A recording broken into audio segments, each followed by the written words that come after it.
السلام عليكم ورحمة الله وبركاته.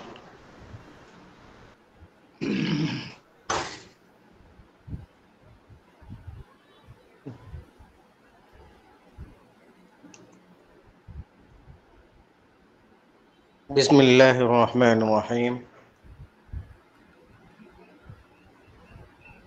طبقات الفقهاء ফুকাহায়ে কেরামদের স্তর। এক্ষেত্রে আলোচনাগুলো উসুলুল ইফতার মধ্যে সুন্দরভাবে গিয়েছে, ওই আলোচনাগুলোই আবার আসতেছে। যেটা তোমাদের জানা আছে যে ফুকাহায়ে কেরামদের তবকা 7টি স্তর রয়েছে। এই 7টি স্তরকে পর্যায়ক্রমে ভাগ করা হয়েছে, অর্থাৎ প্রথম স্তর যিনারা আছেন তিনারা হলেন যাদেরকে আমরা মেনে থাকি ইমামগণ। প্রথম স্তরের ইমামগণের যদি কোনো কওল না পাওয়া যায় তাহলে সেক্ষেত্রে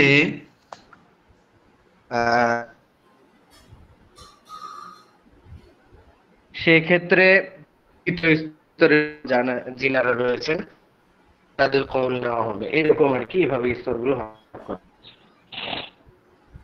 দেখো, ইন্নাল ফুকাহা আলা সাব'i তাবাকাত। ফুকাহায়ে কেরামদের 7টি স্তর রয়েছে। আল উলা তাবাকাতুল মুজতাহিদিন ফিশ শারঈ। প্রথম যারা রয়েছেন ওনারা হলেন মুজতাহিদে মুতলাক, অর্থাৎ যিনাদের ইজতিহাদের গুণ রয়েছে শরীয়তের ক্ষেত্রে। কাল আইম্মাতিল আরবাআহ ওয়া মান সালাকা মাসলাকুহুম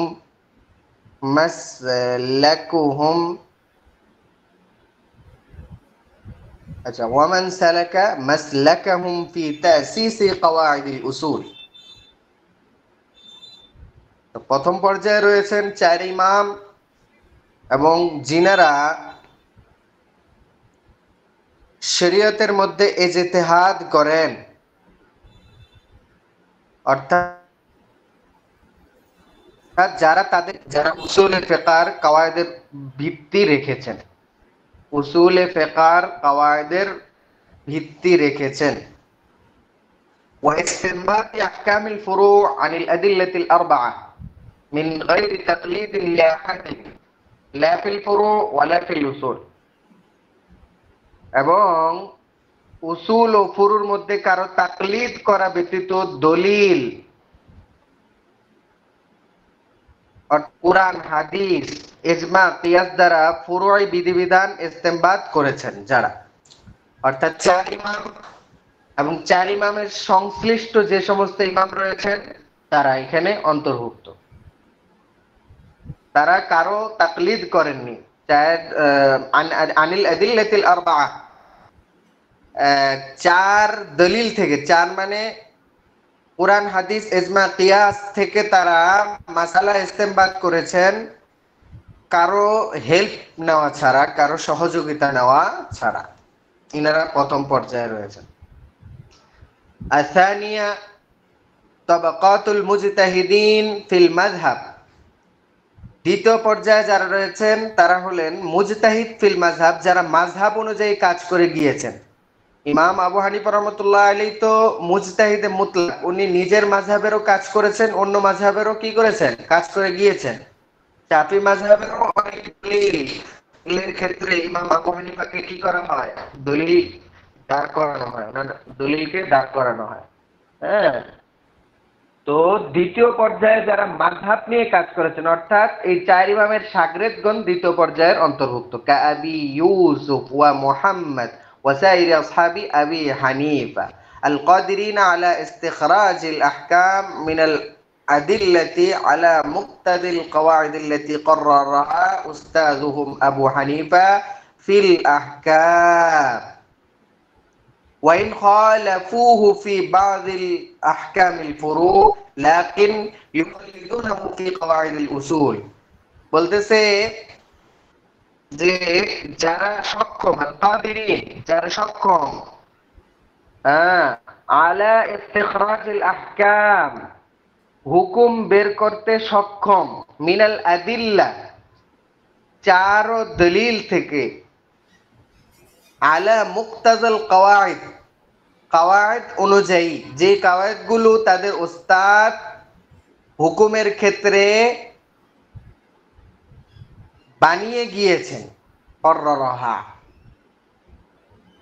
যদিও তারা কিছু ফুরুই মাসআলার ক্ষেত্রে নিজের ওস্তাদদের বিরোধী মুখালাফা, একদম বিরোধিতা হলো না, মুখালাফা করেছেন, কিন্তু উসুলে কাওয়াইদের ক্ষেত্রে সকলেই তার অনুসরণ করে গিয়েছেন। জি, দ্বিতীয় পর্যায়ের গেল। الثالثة طبقات المجتهدين في المسائل التي لا نص فيها عن صاحب المذهب كالخصاب وأبي جعفر وأبي الحسن الكرخي وشمس الأئمة الحلواني وشمس الأئمة السرقسي وفخر الإسلام البزدوي وفخر الدين قاضي خان وأمثالهم।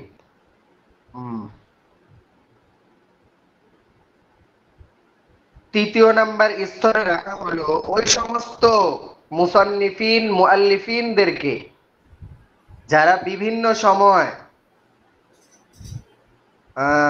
মাযহাবের মধ্যে কোনো দিক তারজিহ না থাকার কারণে ওনাদের ইজতিহাদের গুণ থাকার কারণে ওই মাসআলার ক্ষেত্রে তারা ইজতিহাদ করে গিয়েছেন, অর্থাৎ তৃতীয় পর্যায়ের মধ্যে অন্তর্ভুক্ত সমস্ত মুসান্নিফিন মুআল্লিফিন ফিল মাযহাব যারা রয়েছেন তারা, এটাকে বলা হচ্ছে তাবাকাতুল মুজতাহিদিন ফিল মাসাইল আল্লাতী লা নাসসা ফিহা।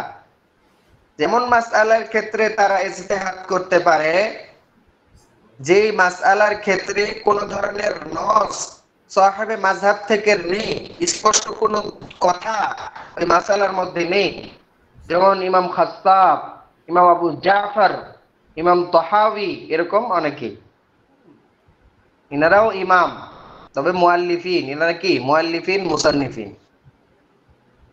فإنهم لا يقدرون على شيء من المخالفة لا في الأصول ولا في الفروع। দ্বিতীয় পর্যায়ে যিনারা রয়েছিলেন ওনারা তো ফুরুয়ের ক্ষেত্রে মুখালাফাত করে গিয়েছেন, কারণ তাদের এক ধরনের ইজতিহাদের দরজা বেশি ছিল, কিন্তু তৃতীয় পর্যায়ে যারা রয়েছেন ওনারা তো শুধুমাত্র মুসান্নিফিন মুআল্লিফিন। এই জন্য বলতেছেন যে তারা কোনো ধরনের মুখালাফাত করারও ক্ষমতা রাখেন না, উসুলের ক্ষেত্রেও না, ফুরুয়ের ক্ষেত্রেও না, কিন্তু তারা ইয়াস্তামবিতুনা আল আহকাম ফিল মাসাইল আল্লাতী লা নাসসা ফিহা আনহু আলা হাসবিল উসুল ওয়াল কাওয়াইদ। কিন্তু তাদের এই গুণটা রয়েছে যে তারা যে ক্ষেত্রে কোনো স্পষ্ট কথা নাই সেক্ষেত্রে উসুল ও কাওয়াইদের ভিত্তিতে তারা মাসআলা ইস্তেমবাত করতে পারেন। তৃতীয় তবকা গেল। চতুর্থ তবকা তবাকাত আসহাবিত তাখরিজ মিনাল মুকাল্লিদিন কাররাজি ওয়া আযরাবিহিম فإنهم لا يقدرون على الاجتهاد أصلا لكنهم لإحاطتهم بالأصول وضبطهم للمآخذ يقدرون على تفصيل قولها। তৃতীয় পর্যায়ে যিনারা ছিলেন তিনারা তো মুআল্লিফিন মুসান্নিফিন ছিলেন। চতুর্থ পর্যায়ে যিনারা রয়েছেন তিনারাও মুআল্লিফিন মুসান্নিফিন, কিন্তু ওনারা ইজতিহাদের ক্ষমতা রাখেন না, কিন্তু মুজমাল কথাকে তাফসিল করার ক্ষমতা রাখেন, এরপরে মুতলাক কথাকে মুকাইয়াদ করার ক্ষমতা রাখেন, এটাই বলতেছে। চতুর্থ নাম্বার প্রকার হলো আসহাবে তাখরিজ। মুকাল্লিদিনদের মধ্যে থেকে তারা হলো আসহাবে তাখরিজের স্তর।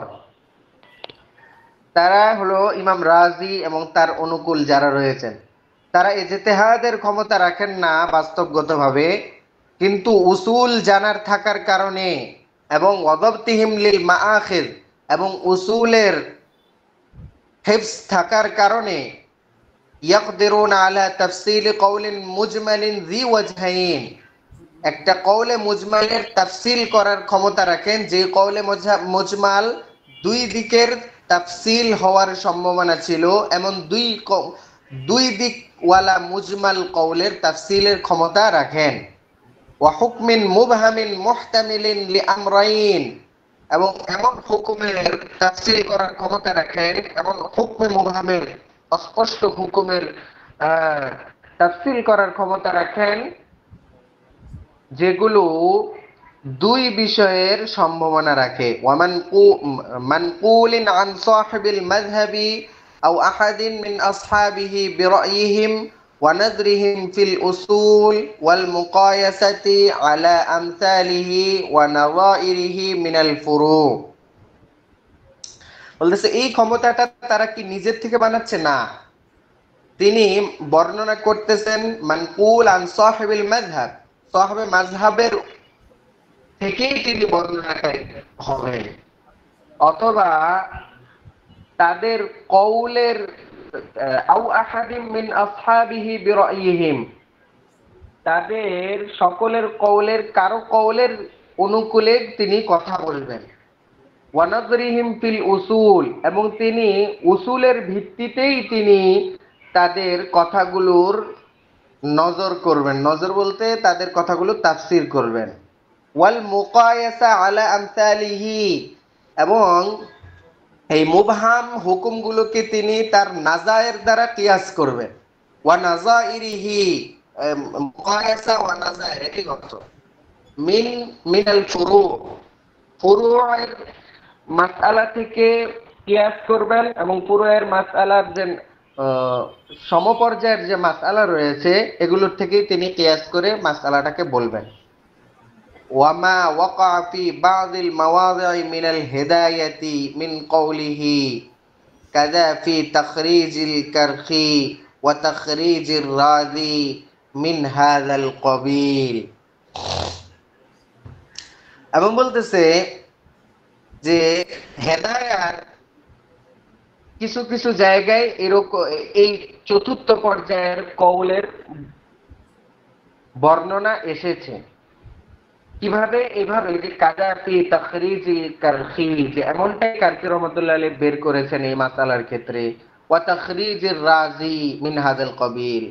এরকম ভাবে হেদায়ার কিছু কিছু জায়গায় মাসআলার ক্ষেত্রে এরকম বর্ণনা করা হয়েছে, মানে ওই ক্ষেত্রে সাহাবে মাযহাব থেকে কোনো বর্ণনা নাই, এবং তৃতীয় নাম্বার স্তরের যিনারা ছিলেন ওনারাও কোনো ইজতিহাদ করে যাননি।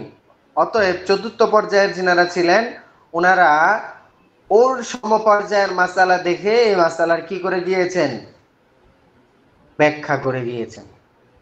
আল খামিসা তাবাকাতু আসহাবিত তারজিহ মিনাল মুকাল্লিদিন। এবার আসতেছে চতুর্থ পর্যায়ের যিনারা রয়েছেন ওনারা যদি কওলে মুজমালের দুই দিকের কোনোটাকে তারজিহ না দিয়ে যায়, তাহলে পঞ্চম যে স্তরের যিনারা রয়েছেন ওনারা তারজিহ দেওয়ার ক্ষমতা রাখেন। তাহলে 4 নাম্বার স্তরের যিনারা ছিলেন ওনাদের কাজ ছিল শুধু তাখরিজ করে যাওয়া। যদি ওনারা তাখরিজ না করেন, তাখরিজ না করলে তো তারজিহ লাগবে। তাখরিজ যদি না করেন তাহলে তো তারজিহের প্রয়োজনই আসে না। যখন তাখরিজ করছেন তারপরে তারজিহের প্রয়োজন আসবে। যদি তাখরিজওয়ালারা তারজিহ করে যান তাহলে পঞ্চম স্তরের আর দরকার নেই, আর যদি তাখরিজওয়ালারা তারজিহ না করেন তখন এই পঞ্চমওয়ালাদের কাজ চলে আসবে। কাবিল হাসানিল কুদুরি ওয়া সাহিবিল হিদায়া ওয়া আমসালিহিম, এই স্তরে রয়েছেন তাবেঈন, যে সমস্ত মুসান্নিফিন মুআল্লিফিন ছিলেন ওনারা। এজন্যই ইমাম কুদুরি রহমতুল্লাহের কথা চলে আসছে, সাহেবে হেদায়ার কথা চলে আসছে। ওয়াশানুহুম, তাদের কাজ হলো তাফযীলু বাযির রিওয়ায়াত আলা বা'দ, যে অনেক দুই একটা ক্যারেক্টারের উপর তাফযীল মানে তারজিহ করে দেওয়া, বিকওলিহিম হাদা আওলা, যে এটাই হলো উত্তম। কারণ সাহাবে তাখরিজ যারা ছিলেন ওনারা তো বলে গিয়েছেন শুধুমাত্র যে এই দুই কওলটার একটা কওল তোমরা মনে করো, যেখানে 4টা কওল আছে এখানে বলে গেল যে 4 কওলের এই দুই কওলটা সুন্দর। এখন দুই কওলের মধ্যে তো একটাকে তারজিহ দিতে হবে বা একটাকে তাফযীলের পর্যায়ে রাখতে হবে। এই পঞ্চম স্তরের যিনারা ওনারা এই কাজটা করছেন।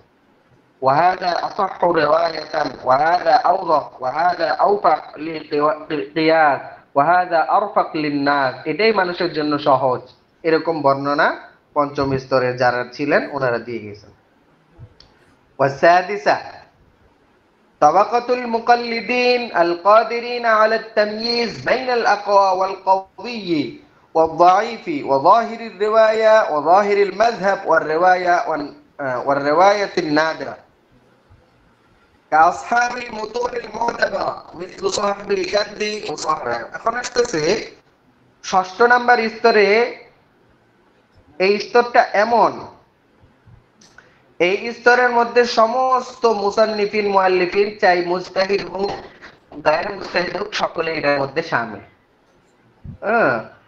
যে প্রত্যেকের মধ্যে এই কুওয়াত আছে যে তারা আকওয়া এবং কবির মধ্যে তামিজ করার ক্ষমতা রাখেন মানে সাধারণ মুকাল্লিদ যারা প্রত্যেকে এটার মধ্যে শামিল আর সাধারণ মুকাল্লিদ অর্থাৎ প্রত্যেক যে সমস্ত মাহের মুফতি রয়েছেন প্রত্যেকে এটার মধ্যে শামিল কারণ প্রত্যেকেই কি করার ক্ষমতা বুঝতে পারেন যে এটা কবি এটা আকওয়া এটা যায়িফ এটা যাহিরের রিওয়ায়া এটা গায়র যাহিরের রিওয়ায়া এটা এবং এটা নাওয়াদিরের রিওয়ায়া এরকম বলতে পারে এইজন্য এটার মধ্যে সমস্ত মুসান্নিফিনদেরকে ঢুকাচ্ছে কা আসহাবিল মুতুনিল মুতাবারা তবে মুতাবার মুতুন কেন আনলো মুতাবার মুতুন না হলে তো মাহের মুফতি বোঝা গেল না এজন্য মুতুনে মুতাবারা এখানে শামিল مثل صاحب الكنز وصاحب المختار وصاحب الوقاية وصاحب المجمع وشانهم أن لا ينقلوا في كتبهم الأقوال المردودة والرواية الضعيفة তাদের কাজ হলো তারা কখনোই কিতাবের মধ্যে যেহেতু ওনারা মাহের মুফতি নামে প্রসিদ্ধি লাভ করেছেন এজন্য ওনাদের কিতাবের মধ্যে কোনো রিওয়ায়াত যায়িফা আনবেন না এবং কওলে মারদুদা মাওজুআ কে ওনাদের কিতাবের মধ্যে বর্ণনা করবেন না আচ্ছা السابعة طبقة المقلدين الذين لا يقدرون على ما ذكر ولا يفرقون بين الغث والسمين ولا يميزون الشمال من اليمين بل يجمعون ما يجدون সপ্তম নম্বরের মধ্যে ওই সমস্ত মুকাল্লিদ নিরেক তাকলিদের যে স্তর এই স্তরের মধ্যে সাধারণ যে সমস্ত মুফতিয়ানে কেরাম রয়েছেন সকলেই চাই মাহের হোক গায়রে মাহের হোক সকলেই এর মধ্যে শামিল এজন্যই বলতেছে যে যারা বাইনাল গাসসি ওয়াস সামিন যারা ভালো মন্দ কোনোটারই তাফরিক করতে পারে না এবং শিমাল ইয়ামিন মানে ডান বাম তমিজ করতে পারে না বরং যা পায় তাই জমা করে কাহাতিবি লাইলিন এটা একটা ছন্দ যে রাত্রে বেলা কেউ যদি লাকড়ি টুকায় তো অন্ধকারে সে লাকড়িও টুকাইতে থাকে লাকড়ির সাথে সাথে সে যেহেতু অন্ধকার অনেক কিছু টুকায় অনেক সময় দেখা যায় সাপও টুকায় ফেলে কিন্তু সে এটা বুঝতে পারে না তো এটা যে এটাকে মেসাল বোঝানোর জন্য জরবুল মেসাল যেটাকে বলে এটা বোঝাচ্ছে ফাল ওয়াইলু লিমান কাল্লাদাহুম কুল্লুল ওয়াইল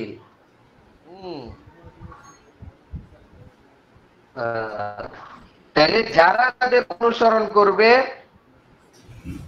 প্রত্যেকেই ধ্বংস হয়ে যাবে অর্থাৎ মাহের মুফতি যেহেতু না এই জন্য এখানে কিন্তু তাদেরকে অনুসরণ করা যাবে না যারা তাদের অনুসরণ করবে তারা কি হয়ে যাবে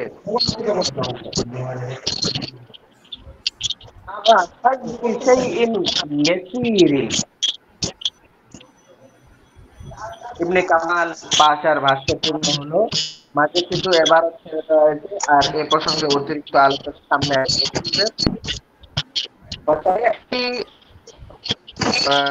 بقية الكلام كان في آخر الفتاوى الخيرية এখানেই মূলত কাজ থেকে তাহলে আমরা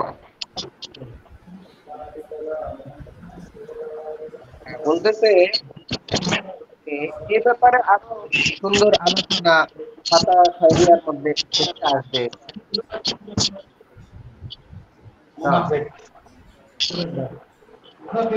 ولا شك أن معرفة راجح من مرجوح আচ্ছা মুজাহিদুদ্দিন বলতেছেন আমাদের কারণে বুঝতে পারতেছেন না।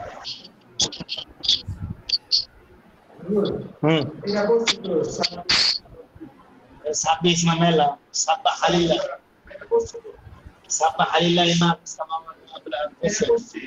এরপরে ডেমোনা দেখবে তারপরে সূরা মানে নিচে উপরে হ্যাঁ হ্যাঁ এই যে হ্যাঁ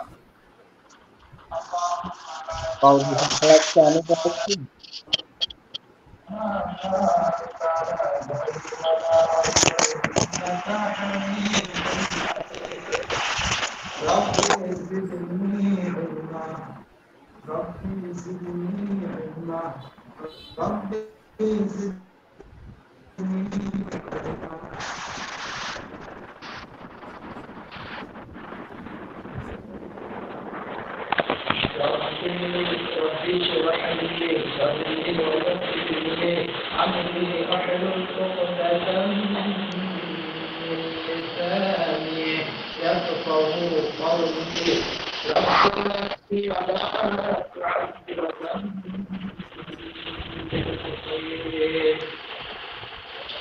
أعوذ بالله من الشيطان الرجيم بسم الله الرحمن الرحيم يسبح عيد يا عيد دورنا ما يدين دورنا دورنا ما يدين हाँ देरी को संग में আজকে বুঝিয়ে গেছে হাদিবালা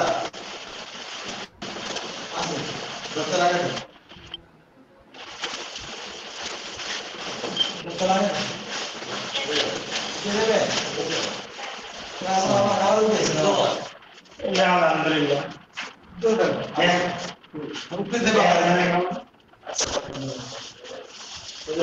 উপরে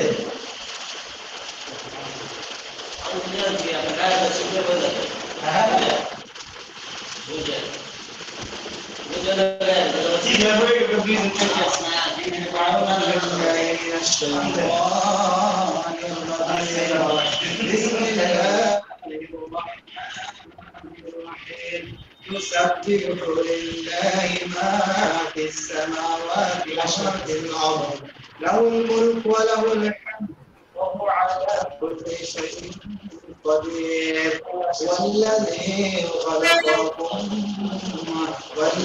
خلقكم ومنكم كافر والله بما تعملون بصير خلق السماوات والأرض بالحق والصبر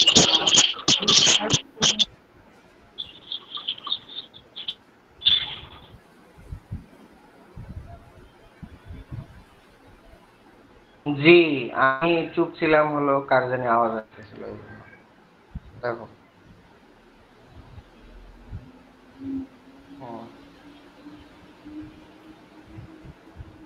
अच्छा ولا شك أن معرفة راجح المختلف فيه من مرجوحه ومراتبه قوة وضعفا وهو نهاية آمال المشمرين في تحصيل العلم. দেখো ব্যাপারটা কি বলছে তিনি শেষে কি বলছেন এই কথাটা কিছুটা এখানে টানতেছে যে মতবিরোধ মাসআলায় রাজিহ মারজুহ শনাক্ত করা আন্না মারিফাতা রাজিহাল মুখতালিফ ফি মিন মারজুহি মুখতালিফ ফি এর মধ্যে রাজিহকে জানা মারজুহের থেকে মানে মুখতালিফ ফি মাসআলার মধ্যে মূল কাজটা হলো রাজিহ কোনটা এটা জানতে হবে হ্যাঁ এবং সবল এবং দুর্বল মত সম্পর্কে অবগত হওয়া। তাইলে রাজেহ জানা এবং কোনটা শক্তিশালী মত এবং কোনটা হলো দুর্বল মত এটা জানা। ইলমে ফিকহ অর্জনের ক্ষেত্রে শীর্ষ চূড়ায় উত্তীর্ণদের সর্বশেষ আকাঙ্ক্ষা ওয়াহুয়া নেহায়াতু আমালিল মুশাম্মিলিন ফি তাহসিলিল ইলমি, যে এটাই হলো মূল টার্গেট যারা ইলমে ফিকহ শিখবে তাহসিল ইলমের ক্ষেত্রে, মানে তাহসিল ইলমুল ফিকহ, তাহলে মূল আশাই হলো এটাই হলো সর্বশেষ স্তর। এই স্তর যখন অর্জন হয়ে গেল, বাস তোমার ভিতরে কামালিয়াত অর্জন হয়ে গেল। فالمفروض على المفتي والقاضي التثبت في الجواب وعدم المجازفة فيهما خوفا من الإصرار على الله تعالى بتحريم حلال وضده، ويحرم اتباع الهوى والتشهي والميل إلى المال الذي هو الداهية الكبرى والمصيبة العظمى، فإن ذلك أمر عظيم لا يتجاسر عليه إلا كل جاهل شقي। তো মুফতি ও কাজীর জন্য তাহকিক করার পরে জবাব প্রদান করাটাই হলো আবশ্যক। ধারণা ও অনুমানের ভিত্তিতে জবাব মুফতি কখনোই দিবে না। হালালকে হারাম কিংবা হারামকে হালাল সাব্যস্ত করে আল্লাহ তাআলার উপর মিথ্যারোপ করা থেকে ভয় করবে। এরপরে আর নফস ও প্রবৃত্তির অনুসরণ এবং অর্থ সম্পদের প্রতি ঝুঁকে যাওয়া, এটা পুরাটাই হারাম। ওয়ায়াহরুমু ইত্তিবাউল হাওয়া ওয়াত তাশাহি, এই ধন সম্পদ তো বড় বিপদ জিনিস এবং সর্ববৃহৎ মুসিবত। মোট কথা, ফতোয়া প্রদান করা অত্যন্ত গুরুত্বপূর্ণ কাজ। এ ব্যাপারে একমাত্র দুর্ভাগা ও অজ্ঞ ব্যক্তি নির্বিঘ্ন হতে পারে। তো এটাই বুঝাইল।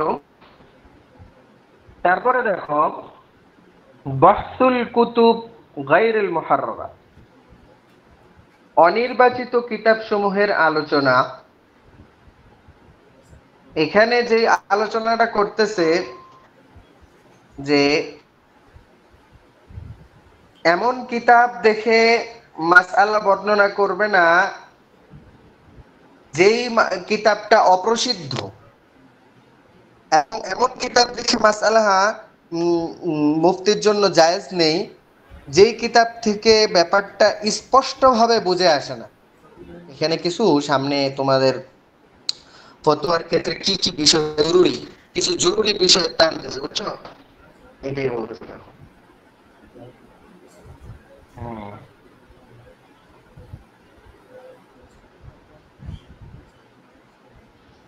قلت فحيث علمت وجوب اتباع الراجح من الأقوال وحال مرجح له تعلم أنه لا ثقة بما يفتى به أكثر أهل زماننا بمجرد مراجعة كتاب من الكتب المتأخرة خصوصا غير المحررة كشرح النقاية للقهستاني। যে বলেন আল্লাহ শামী বলতেছেন, আমি যখন জানলাম এই বিষয়টা, মতবিরোধপূর্ণ মতামতের মধ্যে রাজেহ মতের অনুসরণ করা ওয়াজিব, এই বিষয়টা উনি যখন বললেন, যে এই বিষয়টা যখন জানলাম এবং তোমাদেরকেও জানাইলাম, এবং তারজিহ দাতাদের অবস্থাও জানা হয়ে গেল, তখন এটা জেনে নেওয়া উচিত যে ওই সকল ফতোয়ার কোনো ধর্তব্য নেই যা আমাদের যুগের অধিকাংশ মুফতি সাহেবগণ পরবর্তীকালে লিখিত কিতাবাদি থেকে কোনো একটি দেখে নিয়ে প্রদান করে থাকেন। বিশেষত অস্পষ্ট কিতাবাদি দ্বারা ফতোয়া প্রদান করা দুরুস্ত নয়, যেমন কুহস্তানি রচিত শরহে নেকায়া, আল্লামা হাসকাফি রহমতুল্লাহ আলাইহ।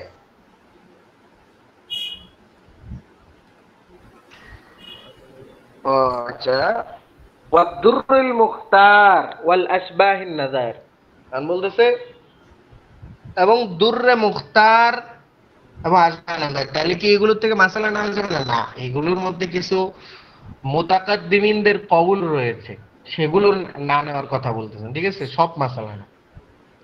ওয়া নাহবিহা, এবং এই জাতীয় যে সমস্ত কিতাব রয়েছে, যেমন দুরুল মুখতারের কিছু কিছু মাসালা সব স্পষ্ট নয়, কিছু কিছু মাসালা অস্পষ্ট আছে। এই জন্যই বলতেছে এই দুই কিতাব থেকে সব মাসালা কেন নেওয়া যাবে না? ফাইন্নাহা লিশিদ্দাতিল ইখতিসার ওয়াল ইজাজ কাদাত তালহাকু বিল আলগাজ।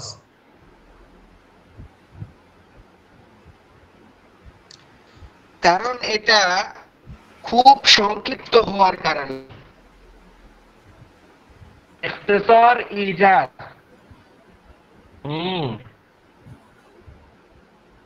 একই কাছাকাছি অর্থ, এই দুটোর মধ্যে শাব্দিকগত পার্থক্য নেই, মানাগত কোনো রিয়া নেই, কিন্তু হুকমান কিছু পার্থক্য আছে। ইখতিসার ইজাজ তো সংক্ষিপ্ততা এবং অল্পতার কারণে, স্বল্পতার কারণে, খুব স্বল্পতার কারণে কাদাত তালহাকু বিল আলগাজ, এটা ধাঁধার ন্যায় পরিণত হয়ে গিয়েছে। ধাঁধা, আজকাল যে ধাঁধা বলে না, এটাকে এক কথায় বলা যায় যে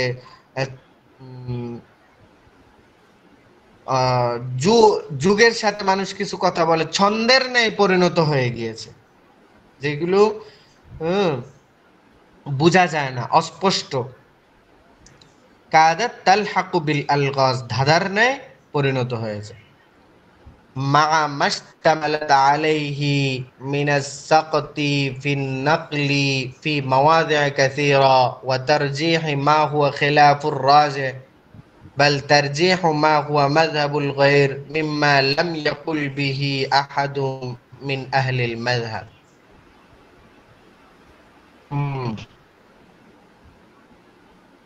এবং কি বলতেছে যে সাথে সাথে এই কিতাবগুলোতে নকলের ক্ষেত্রেও, অন্য কিতাবাদি থেকে নকলের ক্ষেত্রেও দেখা গেছে অনেক সময় শব্দ ছুটে গেছে,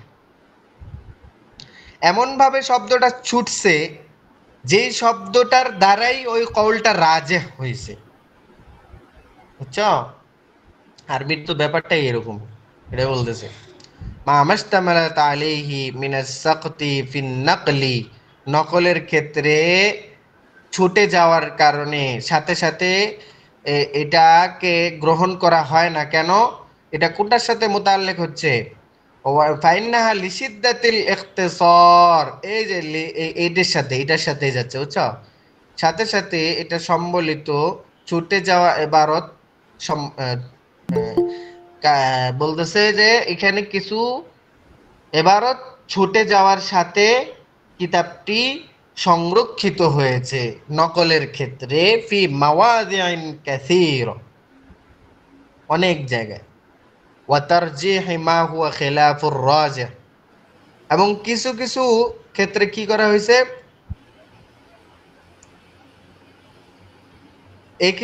এই সমস্ত কিতাবের মধ্যে খেলাফের রাজিহ কওলকেও অনেক সময় কি রাজিহ বলে চালিয়ে দেওয়া হয়েছে। বাল তারজীহ মা হুয়া মাযহাবুল গায়র মিম্মা লাম ইয়াকুল বিহি আহাদুম মিন আহলিল মাযহাব, বরং অন্যান্য মাযহাবের অভিমত সমূহকেও তারজীহ প্রদান করা হয়েছে যে মতের সপক্ষে মাযহাবের মধ্যে কোনো প্রবক্তা নেই। উনি এই জন্য বললেন যে মাহের মুফতির কাজ হবে কিতাব, স্পষ্ট কিতাব থেকে মাসআলা বর্ণনা করা, মাশহুর কিতাব থেকে মাসআলা বর্ণনা করা, এবং এই মাসআলাটা আর কোথায় কোথায় থেকে নকল হয়ে এসেছে সেই কিতাবগুলো সম্পর্কেও জানা থাকা। ওয়ারাআইতু ফি আওয়াইলি শারহিল আশবাহ লিল আল্লামা মুহাম্মদ হিবাতুল্লাহ ক্বাল ওয়া মিনাল কুতুবিল গরীবা। এখন উনি বলতেছেন যে দুর্বল কিতাব যেহেতু তোমাদেরকে বললাম যে দুর্বল কিতাব থেকে মাসআলা নেওয়া যাবে না, এজন্য কিছু হিস্টোরি দিয়ে দেওয়া দরকার যে এই সমস্ত কিতাব থেকে তোমরা মাসআলা গ্রহণ করবা না। এজন্য উনি বলতেছেন যে শারহে আশবাহের শুরুতে আমি দেখেছি যে আল্লামা মোহাম্মদ হেবাতুল্লাহ তিনি বলেন ওয়ামিনাল কুতুবিল গরিবা, দুর্বল কিতাবের মধ্যে থেকে কিতাব রয়েছে মুল্লা মিসকিন, শরহুল কানজ ওয়াল কুহুস্তানি। কেন? লিআদামিল ইত্তিলা আলা হালি মুআল্লিফিহিমা, যে মোল্লা মিসকিনের যিনি মুসান্নিফ রয়েছেন তিনার অবস্থা সম্পর্কে জানা যায় না। একজনের অবস্থা যদি তুমি না জানো তাহলে তোমার থেকে কিভাবে ফতোয়া নিবা? ওনার স্তর 7 স্তরের কোন স্তরে উনি আছেন, উনি কি তারজিহের ক্ষমতা রাখেন কিনা, এই জন্য বলতেছে ওনাদের জীবনী বা ওনাদের ব্যক্তি সম্পর্কে যেহেতু জানা নাই, এই জন্য ওনাদের কওল নেওয়া যাবে না, মানে ওনাদের কিতাব থেকে মাসআলা নেওয়া যাবে না। আউলি নাকলিল আকওয়ালিদ দাঈফা, আরেকটা কারণ বলতেছে অথবা ওনাদের কিতাব থেকে মাসআলা না হবে না আকওয়াল দাঈফা ওনারা বর্ণনা করার কারণে, কা সাহিবিল কুনিয়া, যেমন সাহেবে কুনিয়া করে গিয়েছেন। আউলি ইখতিসারিন, ওনাদের থেকে মাসআলা কেন নেওয়া যাচ্ছে না? বেশি সংক্ষিপ্ততার কারণে। কাদুররিল মুখতার লিল হাসকাফি ওয়ান নাহর ওয়াল আইনি শরহুল কানজ, এই সমস্ত কিতাব। قال شيخنا صالح দেখো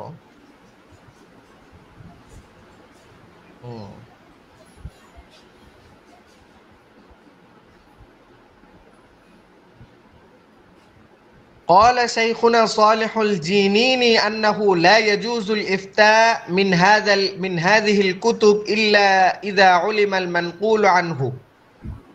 আমাদের শেখ সালেহ জিনিন উনি বলেন যে এই সমস্ত কিতাব থেকে ফতোয়া দেওয়া জায়েজ নাই, তবে যদি জানা যায় মানকুল আনহু সম্পর্কে, যে তিনি কার থেকে নকল করছেন, ওয়াল ইত্তিলা আলা মা আখযাহু মিনহু, যে তিনি কার থেকে গ্রহণ করেছেন এটা সম্পর্কে যদি জানা যায় তাহলে গ্রহণ করা যাবে।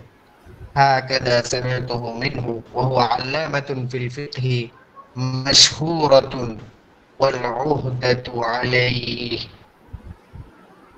বলতেছেন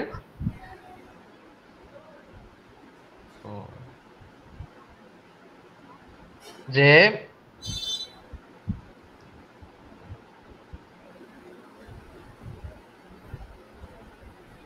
তিনি ছিলেন ইলমে ফিকহের সুপ্রসিদ্ধ আলেম, আর তিনি যা কিছু বলেছেন তার দায়ভার ওনার উপরে কি বর্তাবে। তিনি তাকতিক করে এই কথাগুলো কি করেছেন বলে গিয়েছেন। কুলতু মুসান্নিফ শামী রহমাতুল্লাহ বলতেছেন ওয়াকাদ ইয়াত্তাফিকু নাকলু কওলিন ফি নাহভি 20 কিতাবান মিন কুতুবিল মুতাআখিরিন ওয়া ইয়াকুনুল কওলু খাতাআন আখতাআ বিহি।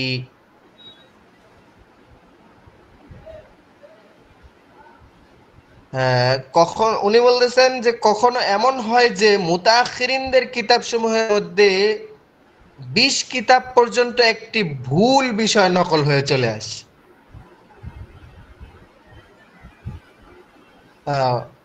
ويكون القول خطأ أخطأ به أول واضع له فيأتي من بعده وينقله عنه وهكذا ينقل بعضهم عن بعض। বলতেছে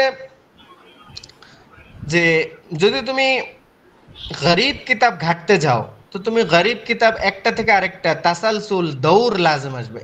তো গরীব কিতাব ঘাটতে ঘাটতে ঘাটতে ঘাটতে দেখবা যে শেষ পর্যায়ে যায় দেখবা যে তিনি যার থেকে বর্ণনা করে শেষে যে বর্ণনা করে আসছে সে এখানে ভুল করে রাখছে, এই কারণে একদম সর্বশেষ যে গরীব কিতাব আছে সেখানেও ভুল হয়ে আছে। এই জন্য গরীব কিতাব থেকে মাসালা না নেওয়া উত্তম। এই জন্য বলতেছেন ওয়াকাদ ইয়াত্তাফিকু,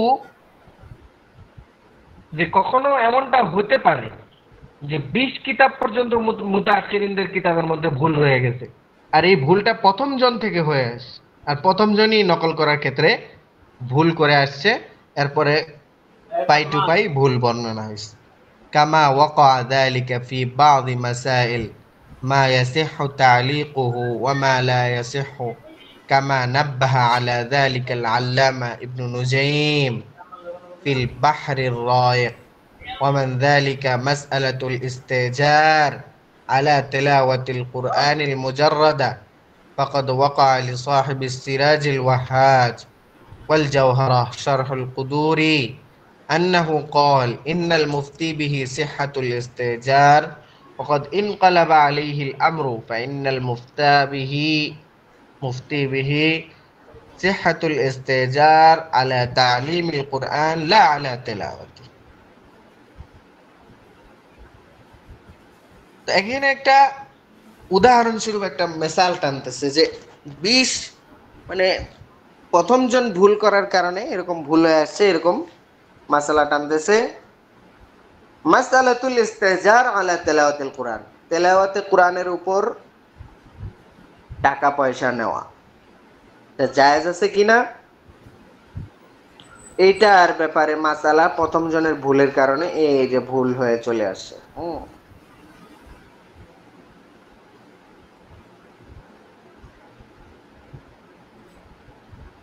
তো এইটা কানজুদ দাকায়েকের ফি বাদ মাসাইল আচ্ছা ইবনে নুজাইম যিনি আছেন ফিল বাহরির রায়িক, বাহরির রায়িকের মধ্যে উনি ব্যাপারটা উল্লেখ করছেন যে যেখানে আলোচনা এসেছে কোন জিনিসকে শর্তের উপর মুআল্লাক করা দুরুস্ত আর কোন জিনিসকে শর্ত করা দুরুস্ত নয়। আল্লামা ইবনে নুজাইম কোন এখানে হলো কোন কোন জিনিসকে শর্তের উপর মুআল্লাক করা দুরুস্ত আর কোন কোন জিনিসকে শর্ত যুক্ত করা দুরুস্ত নয়, আল্লামা ইবনে নুজাইম মিসরি এই জাতীয় একটি ভুলের উপর সতর্ক সাবধান করতে গিয়ে লেখেন ওয়াকাদ ইয়াকউ কাসীরান আন্না মুআল্লিফান ইয়াযকুরু শাইআন খাতান ফি কিতাবিহি ফায়াতি বিমা।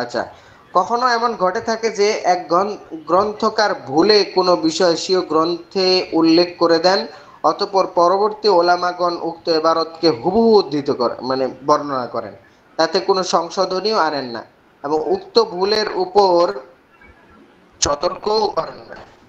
এরপর অনেক মনীষীগণ এটা তো গেলই। এবার বলতেছে যে যেটা বলতেছিলাম যে কোরআন তেলাওয়াত করার জন্য কাউকে ভাড়া নেওয়া জায়েজ কিনা। কোরআন তেলাওয়াত করা এক কথায় যে তেলাওয়াতের পরে টাকা নেওয়া এটা জায়েজ কিনা এটার কথা বলতেছে। তো কুদুরি সরা গ্রন্থ সিরাজুল ওয়াহাজ এবং আল জাওহারাতুন নাইরাতে উল্লেখ আছে যে মুফতাবি অভিমত হলো ভাড়া নেওয়া জায়েজ হবে, অথচ তিনি এই ব্যাপারটা কি ভুল বুঝেছেন। মূল মাসালা হলো এই যে মুফতাবিহি অভিমত অনুসারে কোরআনের তালিমের জন্য কাউকে ভাড়া নেওয়া বৈধ, একান্ত তেলাওয়াতের জন্য ভাড়া নেওয়া জায়েজ না। তো এখানে তিনি যে মাসআলাতুল ইস্তিজার আলা তিলাওয়াতিল কুরআনিল মুজাররাদা জায়েজুন, এখানে তিনি জায়েজটা করছে হলো তিলাওয়াতের সাথে মুআল্লাক করে। তো এটা এইভাবে বর্ণনা হয়ে আসছে, কিন্তু মূলত তেলাওয়াতের সাথে মূলত মাসালা যেটা এটা তেলাওয়াতের সাথে সম্পৃক্ততা নয়, এটা হলো ওই ব্যক্তি সময়ে সে সময় দিল তোমার জন্য, সে তোমার জন্য তার শ্রম ব্যয় করলো, হ্যাঁ, তার এই সময়ের অন্য কাজ ফেলে রাখলো, এই ভিত্তিতে তাকে টাকা দেওয়া হয়। লাইসা আলা তিলাওয়াতিল কুরআন, তেলাওয়াতে কোরআনের উপরে তাকে কোনো টাকা দেওয়া হয় না এবং এটাকে জায়েজও ধরা হবে না। জায়েজটা সুরত হলো আলা আমেলা হিসাবে তাকে কি করা হচ্ছে, টাকা দেওয়া হচ্ছে। তো এই যে এই ভুলটা কিসে থেকে ওই এবারত থেকে চলে আসতেছে, এইভাবেই চলে আসছে। তো তিনি বুঝাইলেন যে এরকম ভুল হইছে, গরিব কিতাবের মধ্যেও হইছে এবং যে সমস্ত মাশহুর কিতাব এই সমস্ত মাশহুর কিতাবের মধ্যেও কি হইছে যে ভাড়া নেওয়া সহি আছে ওয়াকাদ ইনকালাবা আলাইহিল আমরু।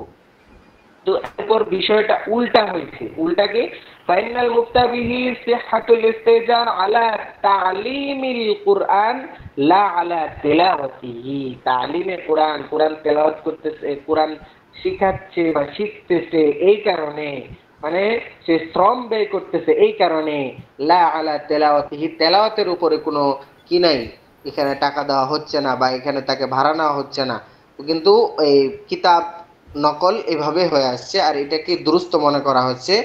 এটা একটা ভুল ধারণা এবং এরকম ভুল হইতে পারে।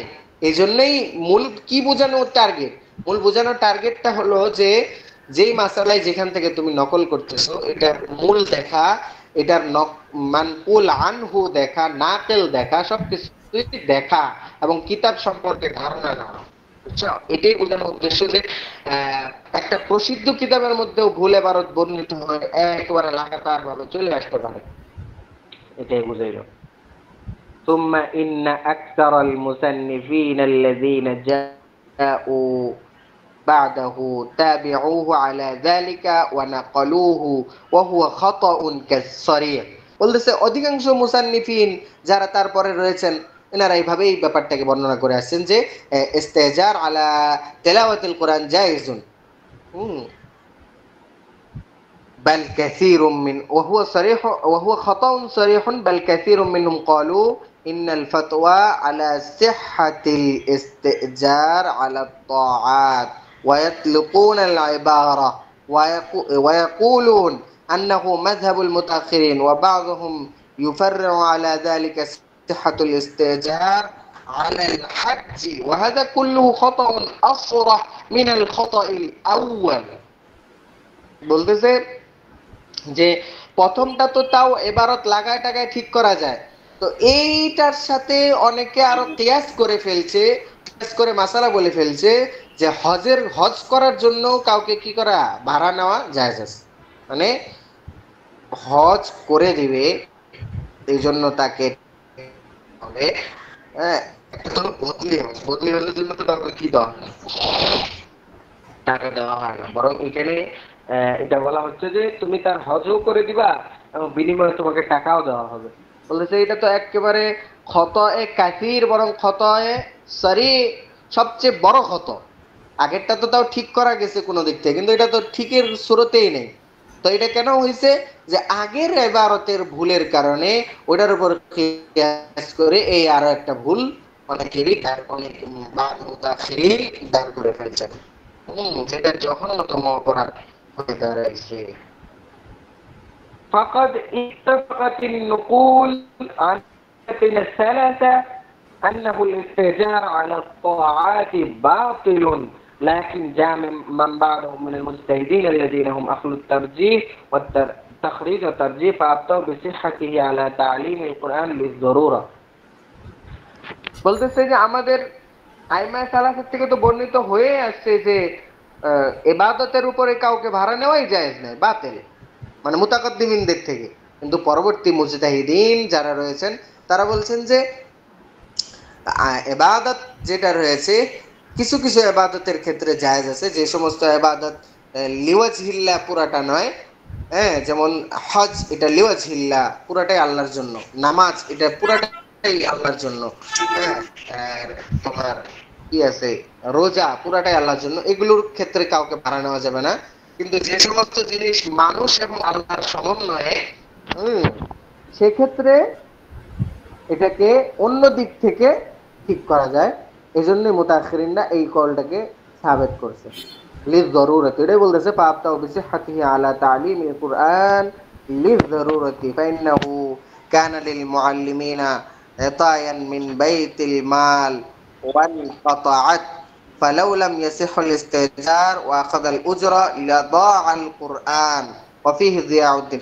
বলতেছে এটাকে ঠিক করার আরেকটা সূরত বাইর করতেছে যে আগে তো বাইতুল মাল থেকে এনাদের জন্য আতিয়া দান ছিল, এক ধরনের ভাতা ছিল, এই দিকটা যখন বন্ধ হয়ে গেল এবং যদি এখন ইস্তেজারটাও বন্ধ করে দাও, যদি ইস্তেজারকে সহি না ধরা হয়, হ্যাঁ, এরপরে উজরতকে বন্ধ করে দেওয়া হয়, তাই বলতেছে কোরআন এরকম ভাবে কোরআনের যে পায়গাম এটা বন্ধ হয়ে যাবে, এটার মধ্যে কমতি চলে আসবে, এর দ্বারা দ্বীনের ক্ষতি হবে, হ্যাঁ, লিইহতিয়াজিল মুআল্লিমিন ইলাল ইকতিসাব, এবং মুআল্লিমিনগণ যারা রয়েছেন এনারা এই পেশা ছেড়ে অন্য পেশার দিকে নিযুক্ত হবেন, এতে করে দ্বীনের ক্ষতি হবে। ওয়া আফতা মান বা'দাহুম আইযাম মিন আমসালিহি বিসিহহাতিহি আলাল আযান ওয়াল ইমামা। এই জন্যই বললাম যে সমস্ত জিনিস লিওয়াজহিল্লাহ নয়, বান্দা ও আল্লাহর সমন্বয়ে, সেগুলোর ক্ষেত্রে পরবর্তী মুতাআখিরিনরা এটাকে জাওয়াজ ধরেছেন অন্য দিক থেকে, যে এখানে ব্যক্তির শ্রম যাচ্ছে, এখানে ব্যক্তির সময় যাচ্ছে, এই দিক থেকে এগুলোকে জাওয়াজ ধরা হয়েছে। লিআন্নাহুমা মিন শাআইরিদ্দিন। এজন্য বলতেছে আজান ইমামতি করেও এরকম ভাবে টাকা নেওয়া যায় যাচ্ছে, এটা আজান ইমামতের বিনিময়ে নয়, বরং এখানে তার শ্রম সময় যাচ্ছে এই দিক থেকে।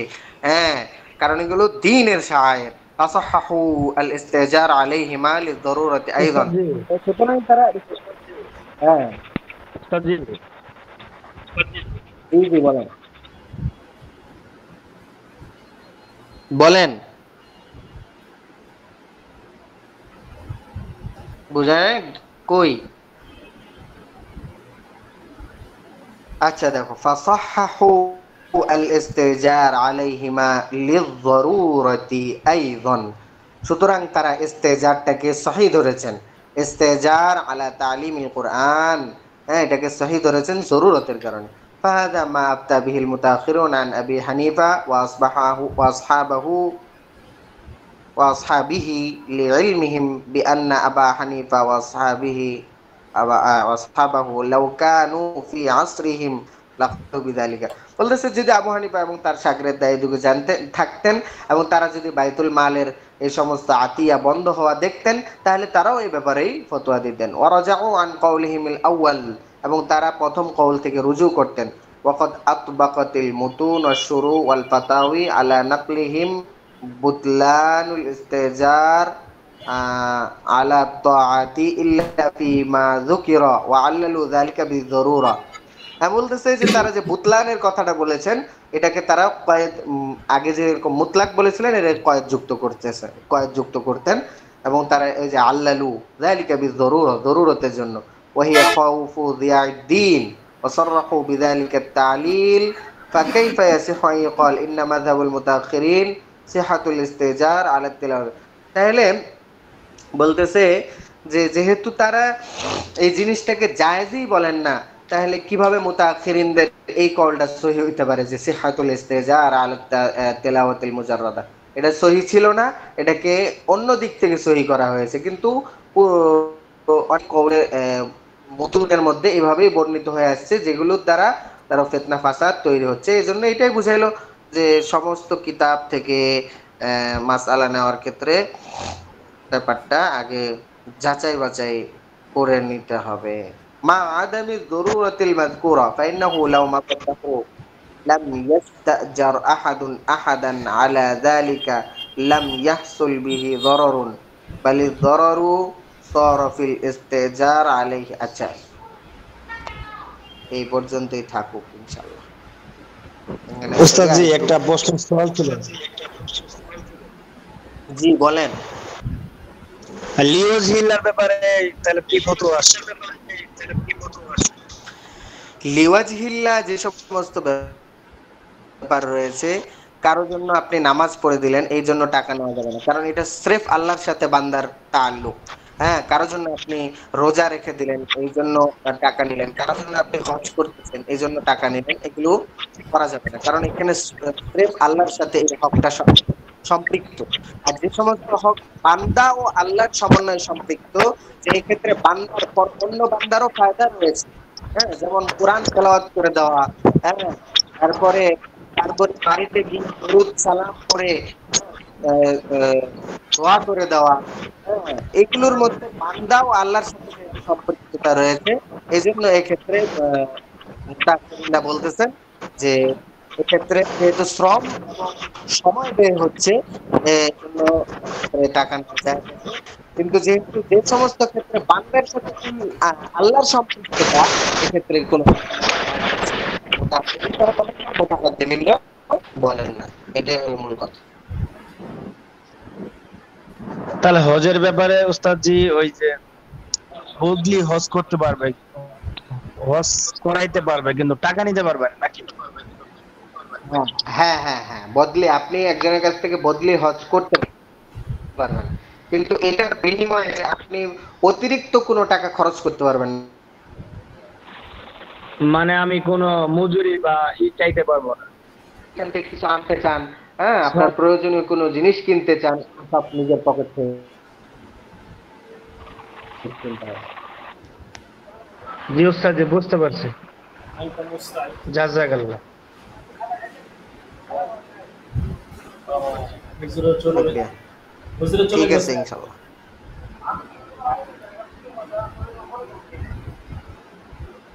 হুজুরে শুনেন, 9টা 15 থেকে শুরু করছে, 10টা 11 বাজে, প্রায় 5 মিনিট কম 1 ঘন্টা।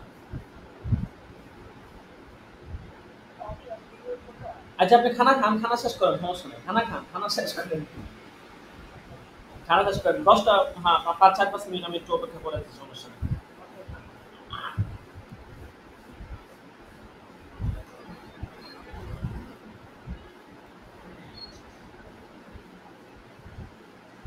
জি, জাযাকুমুল্লাহ।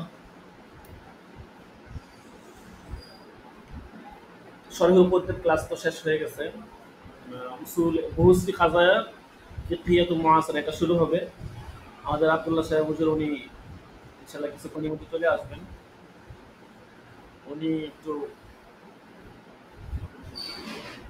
খাবার খাচ্ছে তো এই জন্য একটু অপেক্ষা করেন। সবাই লাইনে থাকেন, উনি কিছুক্ষণের মধ্যে ইনশাআল্লাহ চলে আসবে।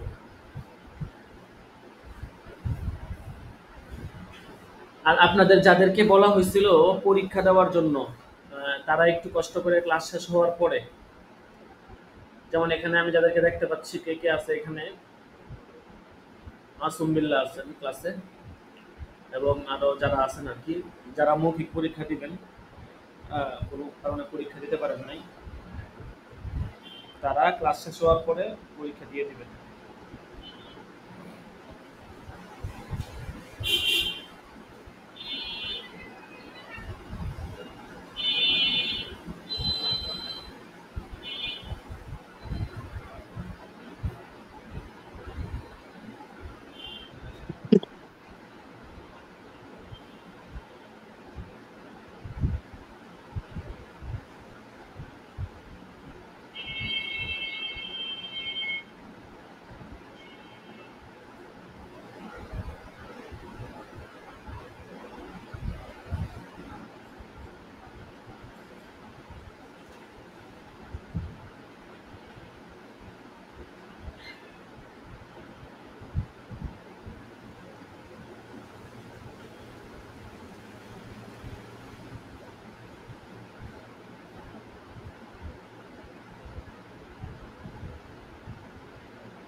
সকলে লাইনে থাকে না, হুজুর চলে আসবে কিছুক্ষণের মধ্যেই, আমি কিতাবটা শেয়ার করে দিচ্ছি।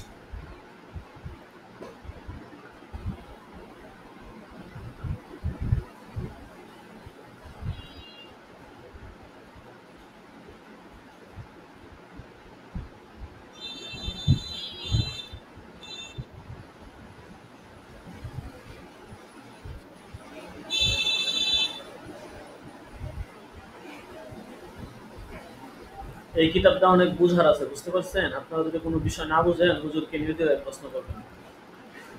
এটা হচ্ছে আহকামুল বাই বিত্তাআতি ওয়াল ইস্তিজরার, হাত বহাত লেনদেন সম্পর্কে আর কি অনেক জরুরি বিষয় এখানে আলোচনা হবে। গত প্রথম প্রবন্ধ তো শেষ হয়ে গেছে মোটামুটি।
আরেকটা বিষয় সেগুলো একটু মনোযোগ দিয়ে শুনি, সেটা হচ্ছে আগামীকাল ক্লাস হবে, মানে বুধবার দিনের ক্লাসটা আগামীকাল হবে।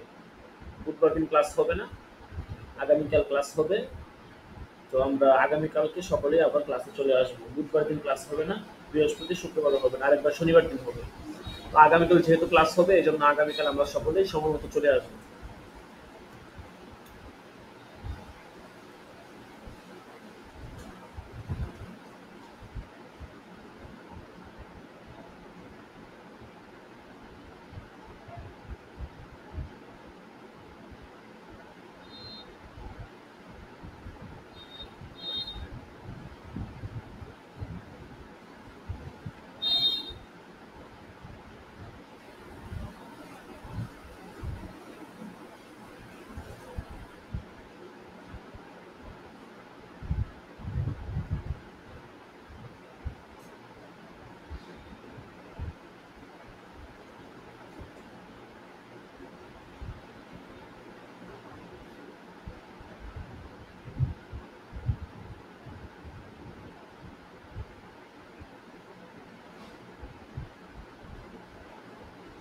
ক্লাস কি শেষ হলো?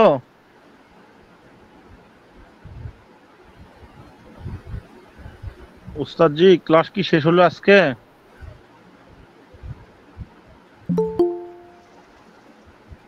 আপনি শুনেননি? হ্যাঁ ভাই, বলা হচ্ছে উত্তর আসবে। উস্তাদ বোঝা যাচ্ছে না কথা। আচ্ছা আপনারা না বলেন। না না, আচ্ছা আচ্ছা।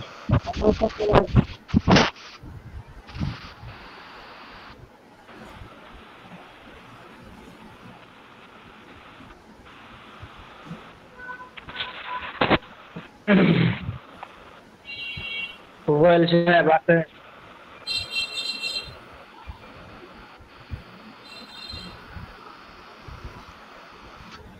ইউসুফ ভাই, জি জি জি,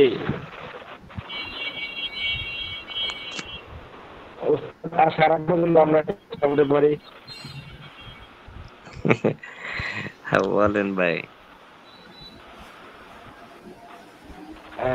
এই যে আবু ইসলাম ভাই, মাসুম বিল্লাহ ভাই, আমাদের সবার একটা দিন দেখা করা দরকার, সবাই এক জায়গায় বসা দরকার।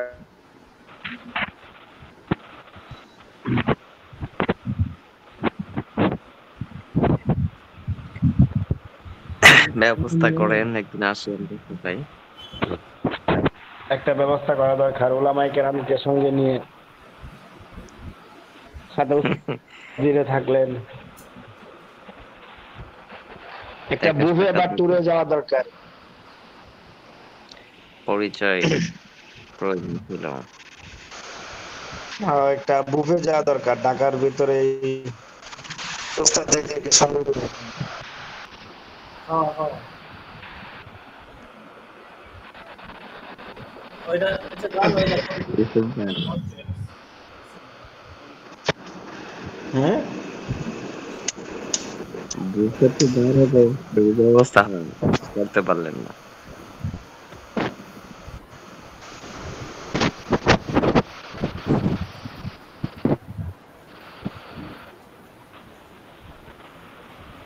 السلام عليكم ورحمة الله.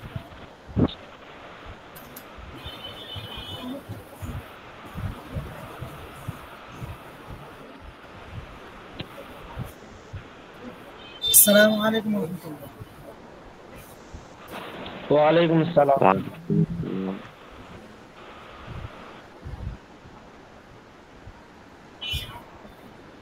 حامد ونصلي ونسلم وما بعد. وأرجو أن أشكر بسم الله.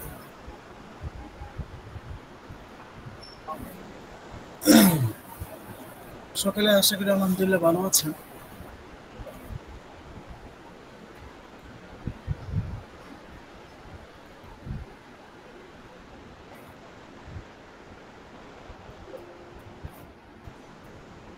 আমার কথা কি জি, আলহামদুলিল্লাহ। আমার কথা কি শুনতে পাচ্ছেন? জি আলহামদুলিল্লাহ, শোনা যাচ্ছে, বলেন ওস্তাদ জি বলেন।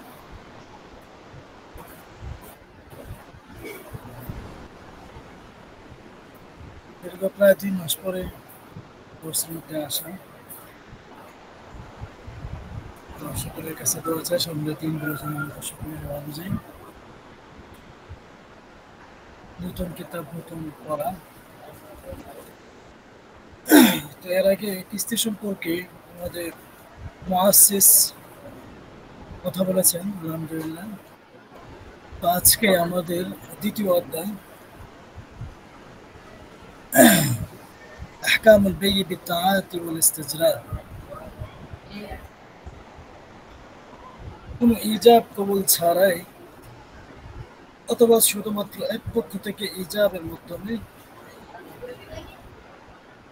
ক্রয় বিক্রয় বিধান এবং অল্প অল্প করে দোকান থেকে পণ্য সামগ্রী ক্রয় করে 1 মাস পরে বা 15 দিন পরে বা কিছুদিন পরে টাকা দেওয়ার বিধান।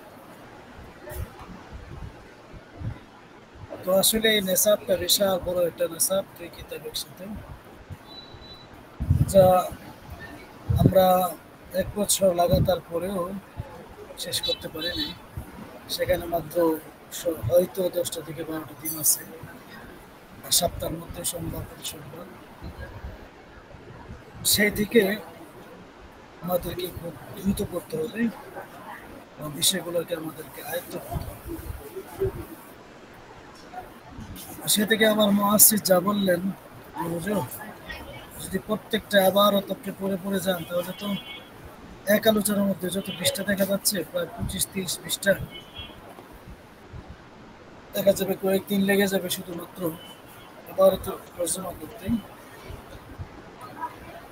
আপনি মাঝে মধ্যে আবার একটু ধরাই দিলেন আর মূল বিষয়গুলোকে একটু বুঝিয়ে দিলেন, তাহলে মোটামুটি শেষ করার দিকে যাওয়া যেতে পারে, ছাত্রদের মোটামুটি ফায়দা হবে। সে থেকে হুজুরের কথা অনুযায়ী আমি ওইভাবেই পড়ানোর চেষ্টা করবো ইনশাআল্লাহ। তো সবকের লাস্টে এবং শুরুতে আমি সংক্ষিপ্ত করে সবকের কথাটা বলে এবার যা পারি ইনশাআল্লাহ বিস্তারিত একটু বলার চেষ্টা করব। আচ্ছা, তাহলে আজকে আমাদের কথা হলো, আমরা তো সাধারণত যারা ইজাব কবুলের মাধ্যমে বিক্রি সংগঠিত হয়, তো এখানে নতুন একটা বিক্রি যেটার মধ্যে ইজাব এবং কবুল থাকবে না, শুধুমাত্র হাতের মাধ্যমে দেওয়া হবে টাকা আর হাতের মাধ্যমেই নেওয়া হবে। প্রথম এটার আলোচনা আসবে। আল-বাই'উ বিত-তাআতি এর প্রথম লুগাতান শব্দের অর্থ কি, সেখানে কিতাবের মধ্যে আছে البيع بالطاعات عند الفقهاء هو البيع الذي لا يتلفظ به المتبايعان بالإيجاب وبالقبول، وإنما يضفى هذا السبب وإثر ذلك المبيع دون أن ينطق أحدهما بقوله اشتريت بالآخر بيته। ভাই বিত্তাআতি হলো ফুকাহা কেরামদের মধ্যে ওই ভাই যা মুতাবায়নের মধ্যে ক্রেতা বিক্রেতার মধ্যে ইজাব প্রস্তাব এবং গ্রহণের কোনো শব্দ উল্লেখ থাকবে না। ক্রেতা সামান টাকা দিবে আর মাবি যে বিক্রেতা সে মাবি দিবে, পণ্য দিবে। দুজনের মধ্যে ইস্তারাই তো বিক্রি করেছি, অন্যজন বিয়ে তো আমি ইস্তারাই তো আমি ক্রয় করেছি, অন্যজন বিয়ে তো আমি ক্রয় করেছি, এই শব্দগুলো উল্লেখ করবে না। এটাকে বলা হয় বাইবিত তাআতি। এই বাইবিত তাআতি আবার দুই প্রকার। একটা হলো ইয়াতালাফাজ আহাদুহুমা বিল ইজাব ওয়া ইয়াকবিলু হুসানি বিল ফি'লি লা বিল কওলি।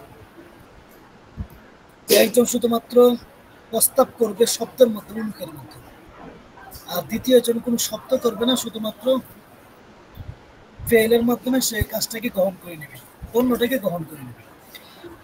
যেমন এখানে আনছে, বলবে যে আমাকে এই রুটিটা দাও, তারপরে তাকে ওই রুটি দেওয়া হলো, কিন্তু সে কোনো কথা না বলেই টাকাটা দিয়ে রুটিটা পণ্যটা নিয়ে চলে আসে। এটা হলো এক ধরনের রায়। আরেকটা হলো আমরা সাধারণত বর্তমান জীবনের মধ্যে বিশাল বড় বড় মার্কেটের মধ্যে দেখতে পাই যে ট্রলির মাধ্যমে, ওই মার্কেটের ভিতরে ঢুকে ট্রলির মাধ্যমে যার যেটা পছন্দ ওই পছন্দ অনুযায়ী পণ্যকে তার ট্রলির মধ্যে রাখে। তো প্রত্যেকটা গায়ের মূল্য লেখা থাকে। তো গায়ের মূল্য লেখা থাকে তখন আর ওই বিক্রেতা তাকে বলতে হয় না যে এর দাম এত। কে আছো রে, এদিকে আসো তুমি।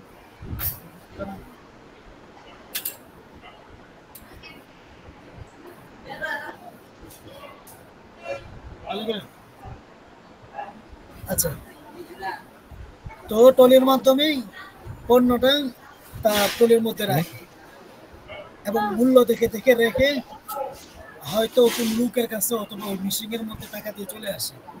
এখানে কোনো ইজাবও নেই, কোনো কবুলও নেই। প্রথমটার মধ্যে ইজাব ছিল, কবুল গলাতে নাই কিন্তু হাতে হয়েছিল। আর দ্বিতীয় তার মধ্যে ইজাবও নেই, কবুলও নেই, শুধুমাত্র টলির মাধ্যমে পণ্যটা নিয়ে চলে গিয়েছে, টাকাটা মিশিং এর মধ্যে অথবা তার হাতে দিয়ে চলে গেছে। এই যে দুই বিক্রি, যেটার মধ্যে ইজাবও নাই, কবুলও নাই, অথবা শুধু ইজাব আছে কবুল নেই, এই বিক্রয় জায়েজ আছে কি নেই, এর হুকুম কি? বুঝতে পারছেন? এক্ষেত্রে ইমাম শাফিঈ রাহমাতুল্লাহি আলাইহি বলেন যে না, ইজাব এবং কবুল ছাড়া বিক্রি সই হবে না। ওনার দলিল কি? ওনার দলিল হলো যে ভাই লিআন্নাল বাই'a ইয়াতাওয়াক্কাফু আলা ইজাব ওয়াল কবুল, কারণ বাইটা এটা নির্ভর করে ইজাব এবং কবুলের উপর, প্রস্তাব এবং গ্রহণের উপর। এখানে যেহেতু প্রস্তাব পাওয়া যাচ্ছে না, গ্রহণও পাওয়া যাচ্ছে না, অথবা দুটোই পাওয়া যাচ্ছে না, বা একটা পাওয়া যাচ্ছে না, একটা পাওয়া যাচ্ছে না, সেই থেকে এই বাইবিত তাআতি এটা জায়েজ নেই। কিন্তু ওনার মাযহাবের কিতাবের মধ্যে দেখা যায় যে এই ব্যাপারে বাইবিত তাআতির হুকুমের ব্যাপারে কয়েকটা কৌল পাওয়া যায়, প্রায় 4টার মতো কৌল। এক নম্বর হলো যে তাআতি বাতুল মুতলাক ওয়া লা ইয়ানকুতু বিল বাই'আ ওয়া হুয়া আল-মাযহাব আল-মাশহুর ইনদাহুম। তাদের নিকট প্রসিদ্ধ মাযহাব হলো যে বাইবিত তাআতি জায়েজ নেই মুতলাকান। দ্বিতীয় মত হলো যে বাইবিত তাআতি মুহাক্কার, অর্থাৎ ছোট ছোট জিনিসের ভিতরে জায়েজ আছে, বড় বড় জিনিসের মধ্যে জায়েজ নেই। তৃতীয় নম্বর মত হলো উরুফের মধ্যে যেটা বাইবিত তাআতি জায়েজ, এই উরুফ অনুযায়ী জায়েজ আছে, কিন্তু উরুফের মধ্যে যেটা জায়েজ নেই ওটা জায়েজ নেই। চতুর্থ নম্বর হুকুম হলো যে যে সমস্ত লোকেরা ব্যবসা করে, সাধারণত মানুষ বাজারে গিয়ে ব্যবসা করে, যারা জানে তাদের জন্য বাইবিত তাআতি, যারা জানে সম্পর্কে তাদের জন্য জায়েজ, আর যারা জানে না তাদের জন্য জায়েজ নেই। এই চারটা হুকুম হলো শাফি রহমতুল্লাহ আলাইহির মাযহাব। আর জুমহুর উলামায়ে কেরামের মতে রাজিহ কৌল হলো যে বাইবি তাআতি এটা জায়েজ মুতলাক, তবে শর্ত হলো বাইবি তাআতির জন্য বায়ে ও মুস্তারি উভয়ের তারাজি থাকতে হবে, সন্তুষ্ট থাকতে হবে। আর তুমি যে কইলা সামনে সপ্তাহে আসতে যদি পারি, উভয়ের সন্তুষ্ট পাওয়া যায় তাহলে বাইবি তাআতি তুমি না কইলা হাতে হাতে করে বিক্রয় কে ইস্তারা যদি না করে কোন আমি বিক্রি করছি ওই মূল্য আমি কই করছি এই শব্দ ছাড়াই জায়েজ আছে। আমাদের দলিল হলো এখানে একটা দলিল আনছেন আল্লাহ করছেন হাফিজাহুল্লাহ ইবনে কুদামা রাহমাতুল্লাহ আলাইহি এবং বলতেছেন যে এটাই যথেষ্ট আমাদের দলিল। ইবনে কুদামা রাহমাতুল্লাহ আলাইহি তার দলিল হলো বাইবি তাআতি জায়েজ হওয়ার ক্ষেত্রে উনি বলেন যে আল্লাহ আল্লাহ বাই ওয়া লাম ইউবাইয়িন কাইফিয়াতুহু, যে আল্লাহ তাআলা আমাদেরকে বাই বিক্রি হালাল, কই বিক্রয় করা হালাল এই কথাটা বলে দিয়েছে, কিন্তু কই বিক্রয়টা কিভাবে করতে হবে এর কাইফিয়ত এর পদ্ধতি বর্ণনা করে দেন নাই। সুতরাং আমাদেরকে যেহেতু আল্লাহ তাআলা এই পদ্ধতিটা বর্ণনা করে দেন নাই, এজন্য আমাদেরকে উরুফের কাছে যাইতে হবে।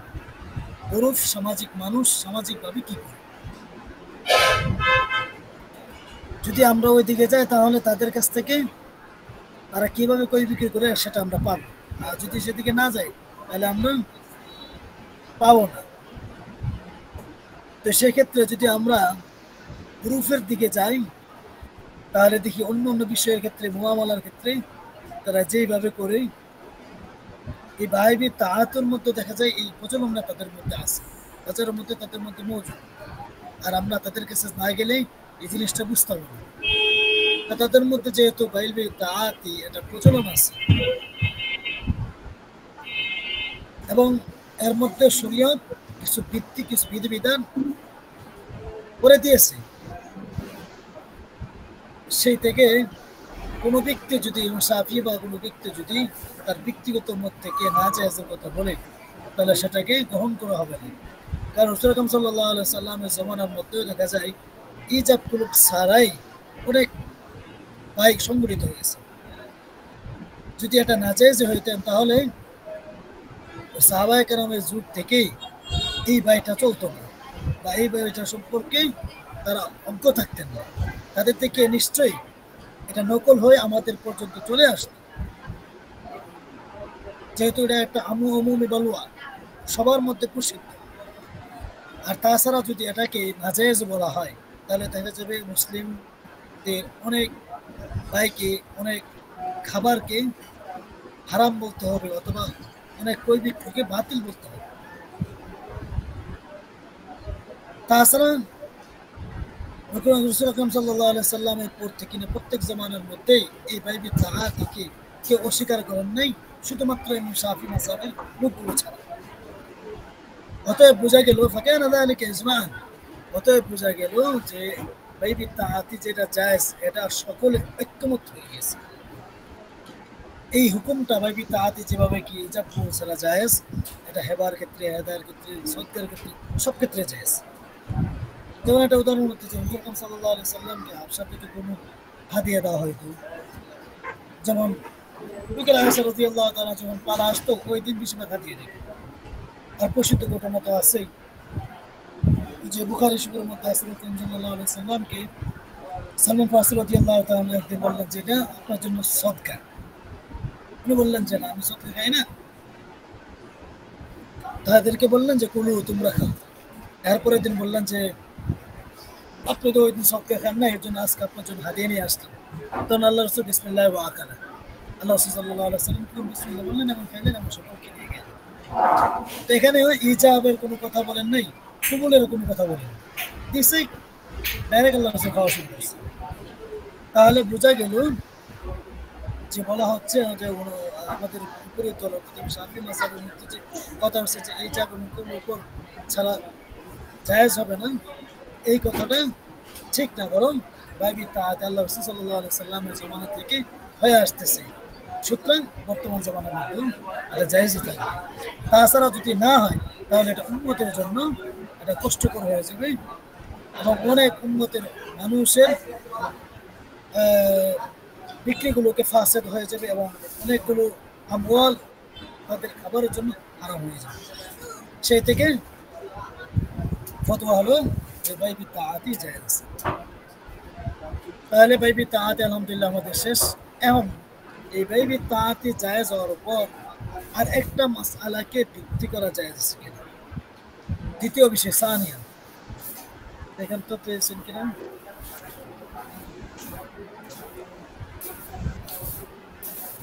দ্বিতীয় বিষয় হলো আমাদের যে বাইবি তাআতি যেহেতু জায়েজ, অর্থাৎ কথোপকথন ছাড়া শুধুমাত্র হাতে হাতে নেওয়াই জায়েজ।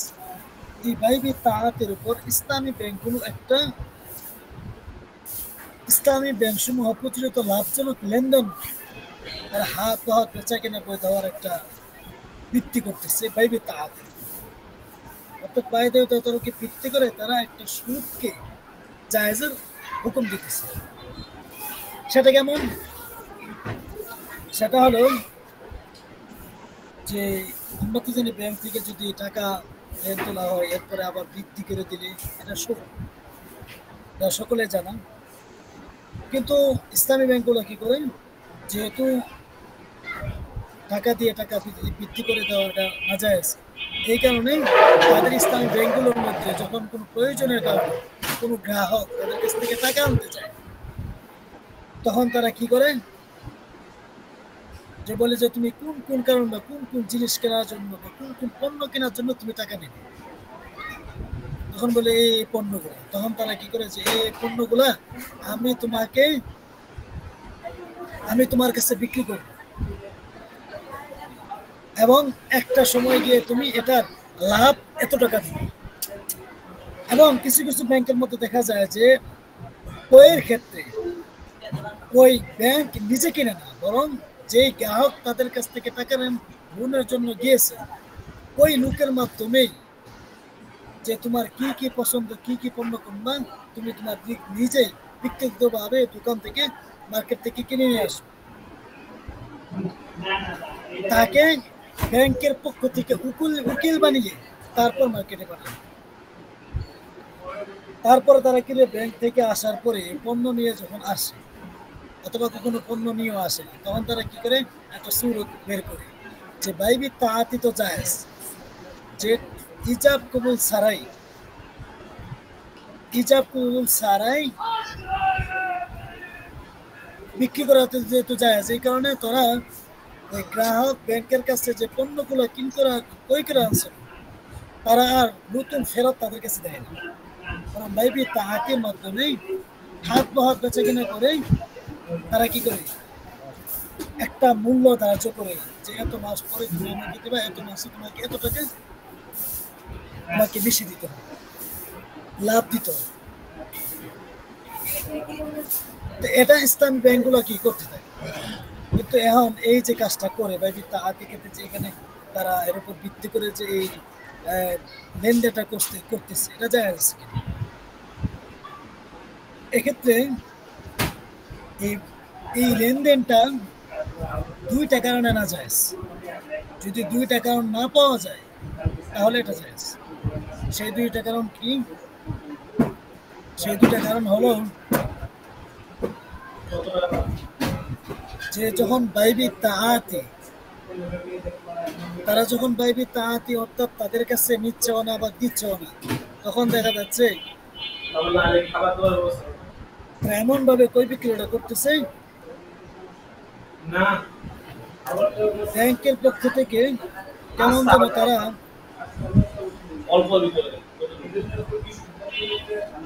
কোনো ক্ষতিপূরণ ছাড়াই অথবা কোনো ঝুঁকি ছাড়াই তারা কি করতেছে, ক্ষতির ঝুঁকি ছাড়াই, অর্থাৎ কখনো যদি জায়েজ হইতে হলে প্রথম হলো তাদের কাছে পণ্যটা ক্রয় করে গ্রাহক আবার ব্যাংকের মধ্যে জমা দিতে হবে। ব্যাংকের মধ্যে জমা দিলে ব্যাংক সামান্য সময় বা অনেকক্ষণ সময় তারা তাদের কাছে রাখতে হবে। রাখলে এরপরে আবার নতুন করে ওই গ্রাহক বলবে যে অমুক পণ্য তাদের কাছে আছে, যদি কেউ কিনতে চায় কেউ কিনতে পারে। এরপরে কি করলে কেউ কই না করলো, তবে এই নিজেই আবার গিয়ে কই করলো, নিজে নিজে আবার কই করলো, মানে এটা হলো নতুন দ্বিতীয় একটা চুক্তি। প্রথমটা একটা চুক্তি করছিল, এর পরবর্তীতে তাদের পণ্য কিনে পরবর্তীতে আবার তাদের কাছে দিচ্ছে, উকিল হিসেবে কিনে এনে আবার তাদের কাছে, এরপর নতুন আরেক চুক্তি, নতুন এক চুক্তি, এবং সামান্য সময় তাদের কাছে থাকতে হবে। এই নতুন চুক্তির পরে যদি হয় তাহলে সেটা জায়েজ, আর যদি না হয় তাহলে জায়েজের মধ্যে পড়বে না। কেন? কারণ যদি তার কাছে না জমা দেয় ব্যাংকের কাছে, তাহলে রিপু মালাম ইয়াসমি, অর্থাৎ যেহেতু এটা একটা সমস্যা হইতে বা কিছু একটা হইতে, এর ক্ষতিপূরণ ব্যাংক নেবে না, তখন পুরোটা ক্ষতিপূরণ এই যে গ্রাহক, ওই গ্রাহকের নেওয়াটা লাজমি। এক দ্বিতীয় কারণ হলো, যখন তাকে উকিল হিসেবে ব্যাংক তাকে পাঠালো মার্কেটের মধ্যে, এবং বাইরের তাহাতির কারণে সে আর ফেরত না দেয়, তাহলে এই গ্রাহক কেমন যেন ব্যাংকের পক্ষ থেকে উকিল হলো, আবার নিজের পক্ষ থেকেও সে উকিল হলো। শুধুমাত্র বিবাহ ছাড়া উকিল দুই পক্ষ থেকে জায়েজ নেই। এখানে যেহেতু দুই পক্ষ থেকে সে উকিল হচ্ছে এবং রিবু মালাম ইয়াজমান, ক্ষতিপূরণ ছাড়াই ব্যাংক টাকা পাচ্ছে, এই দুই কারণে ইসলামী ব্যাংকের এই লেনদেনটা জায়েজ।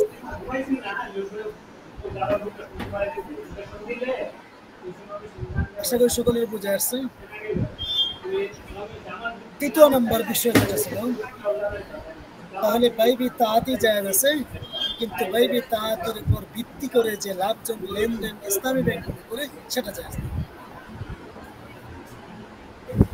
তৃতীয় নম্বর বিষয় হলো বাইগিল ইস্তেজরা, অর্থাৎ ইস্তেজরাজ হলো অল্প অল্প পণ্য দোকান থেকে নিয়ে তারপরে দরদাম না করে দোকান থেকে স্বল্প স্বল্প পণ্য সামগ্রী নেওয়া, এর বিধান কি? বাইগিল ইস্তেজরার অর্থ হলো ইস্তেজারুল মাল, স্বল্প স্বল্প পণ্য সামগ্রী নেওয়া। মুতাআখিরিন ফুকাহায়ে কেরামের পরিভাষায় বাইগিল ইস্তেজার বলা হয় কোনো ব্যক্তি নিজ প্রয়োজন মাফিক সময়ে সময়ে দোকান থেকে স্বল্প স্বল্প করে পণ্য সামগ্রী নিতে থাকা। পণ্য সামগ্রী নেওয়ার যেমনিভাবে উভয়ের মধ্যে প্রতিবার ইজাব কবুল প্রস্তাব বা গ্রহণকরণের কোনো কার্যক্রম থাকে না, তেমনিভাবে দরদামের বিষয়টি সেখানে অনুপস্থিত থাকে।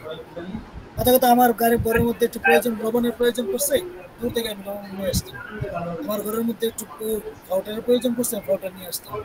আমার ঘরের মধ্যে একটা 7 আপের প্রয়োজন পড়ছে, আমি 7 আপ নিয়ে আসতাম। মজুর করে মধ্যে, অর্থাৎ যেটাই প্রয়োজন নিয়ে আসলাম। এখন এই যে নিয়ে আসলাম, তার কাছে কোনো বললাম না, ও আমাকে কিছু বললো না, এই ভাই এটা কেমন, এটা জায়েজ আছে কিনা, হুকুম কি? প্রথমত এ ভাই এটা দুই প্রকার,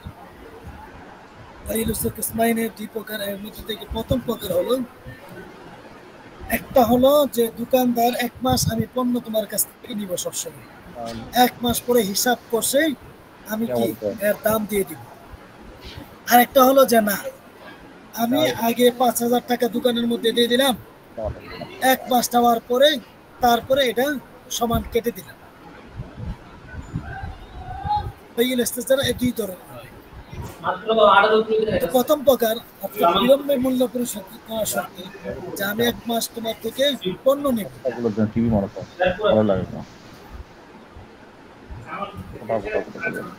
কেউ কি কিছু বলতেছেন?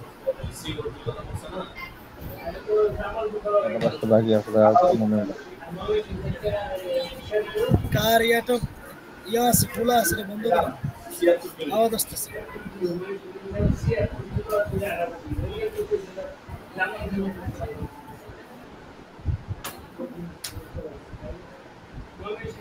আচ্ছা, তো বাইউল ইস্তেজরান দুই প্রকারের মধ্যে থেকে প্রথম প্রকার হুকুম, অর্থাৎ 1 মাস আমি কি করবো, পণ্য সামগ্রী নিব, 1 মাস পরে গিয়ে আমি কি করবো, তার মূল্য দিব। এটা জায়েজ আছে কিনা? প্রথম প্রকারের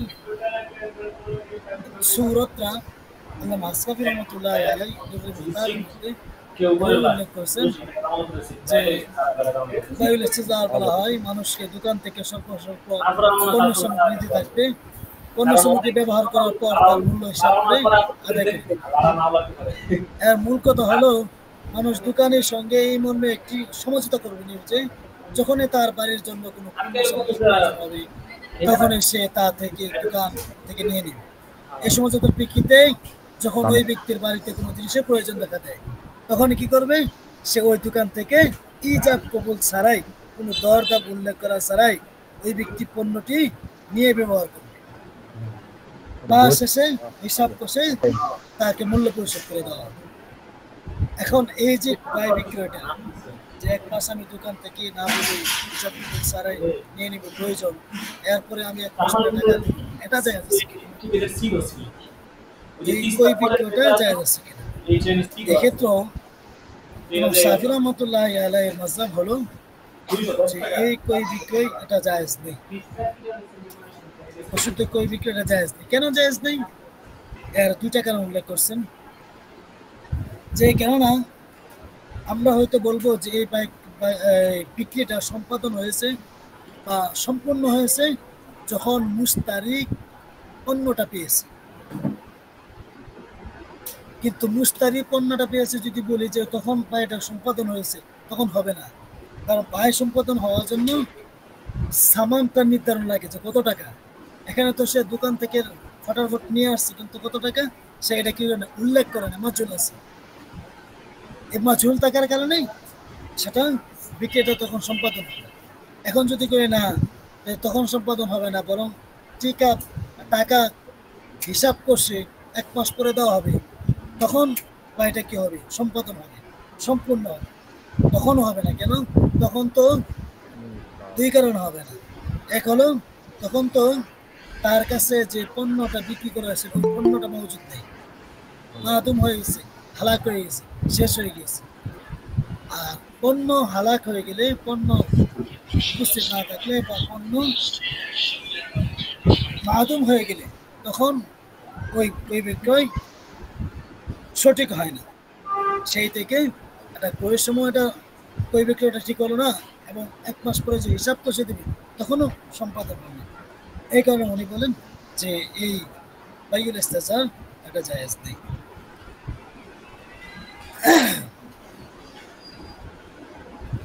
আর ইমাম মালিক রহমতুল্লাহ আলাইহি তার মাযহাবের এনে কৌল আছে। ইমাম মালিক রহমতুল্লাহ আলাইহির কৌল হলো যে প্রথম যে আমরা সূরতটা বলেছিলাম, অর্থাৎ আগে টাকা দিবে তারপরে পণ্য নেবে, এক্ষেত্রে উনি বলেন যে হ্যাঁ, এটার ক্ষেত্রে একটু জায়েজ হতে পারে। যেন এক দেড়হাম দিলাম, এরপরে চতুর্থ অংশের এক ভাগের চতুর্থ অংশে কি করলাম, পণ্য নিলাম, অথবা অর্ধেকের পণ্য নিলাম, অথবা 3 ভাগের পণ্য নিলাম, তাহলে সেটা জায়েজ হতে পারে। আর পরে টাকা দিব, অর্থাৎ আমি এখন পণ্য নিয়ে নেব, পরবর্তীতে টাকা দিব, এটা ওনার মতে এটা জায়েজ নেই। কেন জায়েজ নেই? কারণ সেখানেও যেহেতু আগে আমরা বলছিলাম যে দোকানদার থেকে ইজাব এবং কবুল কোনোটাই করা হয় না, যার কারণে মূল্যটা অজ্ঞ থাকে। আর সামানে মাঝুল হতাইলে সেই বিক্রি জায়েজ নেই, এই কারণে ওনার মতে ওটা জায়েজ নেই। এরপর হলো ইমাম হাম্বলি রহমতুল্লাহ আলাইহি, আহমদ ইবনে হাম্বল রহমতুল্লাহ আলাইহি, ওনার মতে উনি আবার বলেন যে হ্যাঁ, তাকে জিজ্ঞেস করা হয়েছিল যে আপনি কি মনে করেন যে দোকান থেকে না বলে ইজাব কবুল করে সারায় সাধারণত প্রয়োজন দেখা দেয়, সেবন করে থাকে আলোচনার সাপেক্ষে, সেটা জায়েজ আছে কিনা? উনি বললেন যে আরজু আল্লাহ ইয়াকুনু বিযালিকা বাস। উনি বললেন যে আমি আশাবাদী যে এই সমস্ত কারণে বা এই সমস্ত বিক্রির কারণে কোনো সমস্যা নেই, এটা জায়েজ আছে। আর আহমদ রহমতুল্লাহ আলাইহির মতে এটা জায়েজ, এইগুলি ইস্তিজার। আর ইমাম হানাফিদের মতে প্রথম দিক থেকে এই ছিল, কিন্তু শেষে গিয়ে মতো আখির উলামা ইকরাম এই বাইউল ইস্তিজারকে জায়েজ বলেই ফতোয়া দিয়েছে, যেমনটা দুররে মাখতুরের মধ্যে উল্লেখ আছে। فقد أفتى المتأخرون منهم بجواز الاستزاء ولم يذكروا ثمن عند أخذ الحاجة من البياع وجاء في الدليل المقال যে মুতাআখির উলামায়ে কেরাম ইস্তেজার বা ইস্তেজার এটা জায়েজ বলে ফতোয়া দিয়েছেন, যদিও সামানকে উল্লেখ করা হয় না। বাইরের পক্ষ থেকে মাপি প্রয়োজনের সময় নেওয়ার ক্ষেত্রে। আর আহনাফ এটাকে জায়েজ, কিয়াসান তো এটা জায়েজ না হওয়ার কথা, কারণ ইমাম শাফি রাহমাতুল্লাহ আলাইহি যে কথাটা উল্লেখ করেছেন যে যখন ক্রেতা পণ্যটা হাতে নেয় সংরক্ষণ করে, তখন তো সামান এটা অজ্ঞ, যার কারণে এটা না জায়েজ হয়ে পড়েছে। আবার যখন ক্রেতা তাকে টাকা দিচ্ছে, তখন তো মাপিটা হালাল মাদুর, এই কারণে এটা না জায়েজ। কিয়াসান আসলে এটা টাকা ছিল না জায়েজ হয়, কিন্তু আহনাফ এই কিয়াসের ঊর্ধ্বে ইস্তেসানান এটাকে জায়েজ বলেছেন।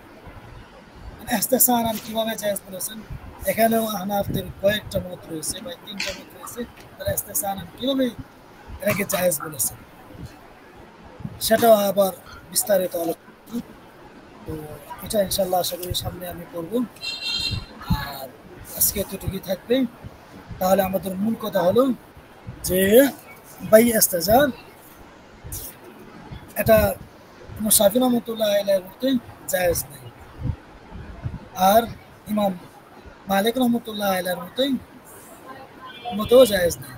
আহমদ ইবনে হাম্বল রাহমাতুল্লাহ আলাইহির মতে এটা জায়েজ আছে, আর আহনাফের মতে এটা জায়েজ আছে ইস্তেসানান কিয়াসের ভিত্তিতে নয়। আর এর আগের আলোচনা ছিল বাইবি তাআতি জায়েজ কিনা। বাইবি তাআতি শব্দে করতে পরিবেশে করতে এই যে দরদাম ছাড়া হাত বাই হাত লেনদেন করা, পুরো পক্ষ থেকে ইজাব এবং কবুল ছাড়াই, অথবা শুধুমাত্র এক পক্ষ থেকে ইজাব অপর পক্ষ থেকে কবুল না ছাড়াই শুধুমাত্র কাজের মাধ্যমে। তো এই বিক্রিও ইমাম শাফি রাহমাতুল্লাহ আলাইহির মতে জায়েজ নেই, কিন্তু জুমহুর ফুকাহার মতে এটা জায়েজ আছে। আর বাইবি তাআতির উপর ভিত্তি করে যে ইসলামী ব্যাংকগুলা যে ঋণগুলো দিচ্ছে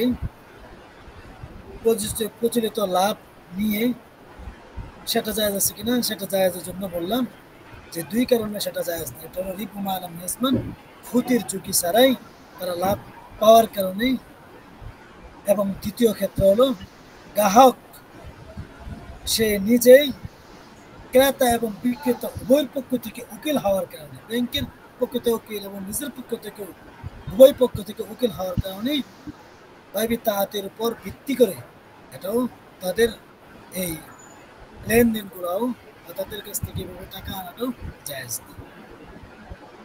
আজকে এই পর্যন্তই থাক, ইনশাআল্লাহ সামনে আলোচনা হবে বাইউল ইস্তেজরার।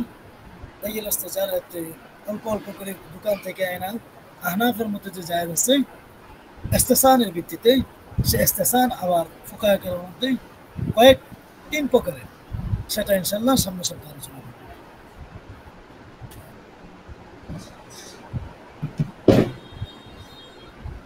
আসসালামু আলাইকুম।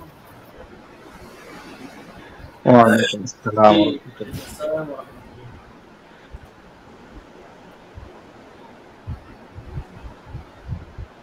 আচ্ছা, জাযাকাল্লাহ খাইরান ওয়া বারাকাল্লাহ। তো আমরা বায়ুল ইস্তেজরা করতেছিলাম।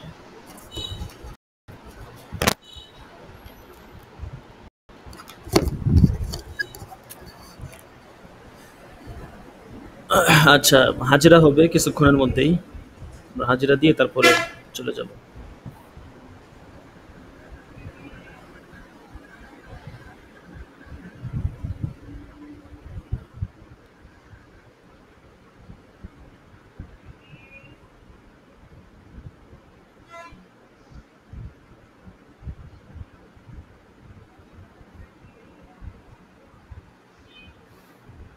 আমাদের যাদের বেতন বাকি আছে আমরা নিজ দায়িত্বে বেতনগুলো পরিশোধ করে দিই। আমাদের বছর শেষে অনুষ্ঠান আছে, তো বারবার বলা হচ্ছে একদম বছরের শুরু থেকেই যেমনই হোক আমরা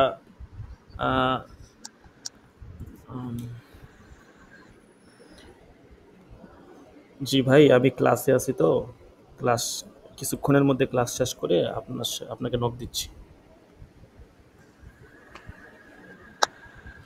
আচ্ছা, তো যেটা বলতেছিলাম, তো যেহেতু আমাদের একটা প্রোগ্রাম হবে ইনশাল্লাহ, ছোটোখাটো বড় যেমনই হোক, তো এই জন্য আমরা বিশেষ করে অর্থনৈতিক দিকগুলোর প্রতি একটু বিশেষভাবে খেয়াল রাখবো, যেন এই বিষয়গুলো সহজ স্বাভাবিক থাকে আর কি। বারবার বলা হচ্ছে যে নিজ দায়িত্বে, কারণ নিজ দায়িত্বে কথাটা এই জন্য বলা হয়, দেখা গেছে মনে করেন যদি আমাদের মানে নিজেদের আগ্রহবোধ বা দায়িত্ববোধ না থাকে, তখন আমরা ফোন দিয়ে হাজারবার বললেও কোনো লাভ হবে না, বুঝতে পারছেন? আপনার মাথায় এটা কাজ করা লাগবে যে হ্যাঁ, না, যদি আমি কোর্সটা চালিয়েই যাই এবং বছর শেষ পর্যন্ত থাকি, সব কাজ ঠিকঠাক করার ইচ্ছা থাকে, তাহলে তো আমাকে অবশ্যই খরচটা দিতে হবে, আজকে না হোক কালকে না হোক দিতেই হবে। এমন তো না যে না দিলে আপনি পার পেয়ে যাবেন, এরকম কোনো বিষয় না। তো যেহেতু খরচটা দিতেই হবে, সময় মতো দিয়ে দিলে তখন দেখা গেছে এটা একটা চাপ থাকে না, আপনার জন্যও চাপ হয় না, আমাদের জন্যও চাপ হয় না। কিন্তু না দিলে বছর শেষে মনে করেন একটা অনুষ্ঠান আছে, অনুষ্ঠানে একটা মোটা অঙ্কের খরচ হয়, তখন আপনি চিন্তা করবেন কি মাসিক বেতন দিব নাকি অনুষ্ঠানের ফি দিব, তখন টেনশনে পড়ে যাবেন। এই জন্য আগে আগে থেকে সব কিছু পরিশোধ করা থাকলে তখন অনুষ্ঠানের ফি ব্যবস্থা করাটা অত কঠিন কিছু হয় না। আর আমাদের হাতে সময় খুব কম, হ্যাঁ। তো দেখা গেছে আপনার ফেব্রুয়ারি মাস থেকে হয়তো রমজান শুরু হয়ে যাবে, তো আমরা আহ, আগে পরে করে আর কি রমজানের অনুষ্ঠান অবশ্যই রমজানের আগেই হবে, রমজানে হবে না। আহ, মাদ্রাসা যখন বন্ধ থাকে বা সব দিক বিবেচনা করে সিদ্ধান্ত হবে আর কি। তো এই জন্য সব কিছু স্বাভাবিক রাখার জন্য আমাদের আগে থেকে প্রস্তুতি নিতে হবে। আগে থেকে প্রস্তুতি না নিলে তখন দেখা গেছে বিষয়গুলো কঠিন হয়ে যাবে আর কি। আচ্ছা, আর যাদের পরীক্ষার কথা বলা হয়েছিল আমরা পরীক্ষা দিব, এখনই আমরা দরজ শেষ হওয়ার পরে আমাকে মেসেঞ্জারে নক দিবেন, আপনাদের পরীক্ষা নেওয়া হবে ইনশাল্লাহ। দাখিলা নাম্বার 1 আছে আবু নাইম। আবু নাইম নাই। তারপরে 8 নাম্বার দাখিলা মুস্তাহিদ আল আদনান আছে 10। খুরশেদ আলম 11 নাম্বার দাখিলা। খুরশেদ আলম নাই। আবু ইউসুফ লাব্বাইক উস্তাদ আছে। 15 নাম্বার সাকিবুল ইসলাম। লাব্বাইক উস্তাদ আছে। 17 নাম্বার আছে শাহাদাত হুসাইন।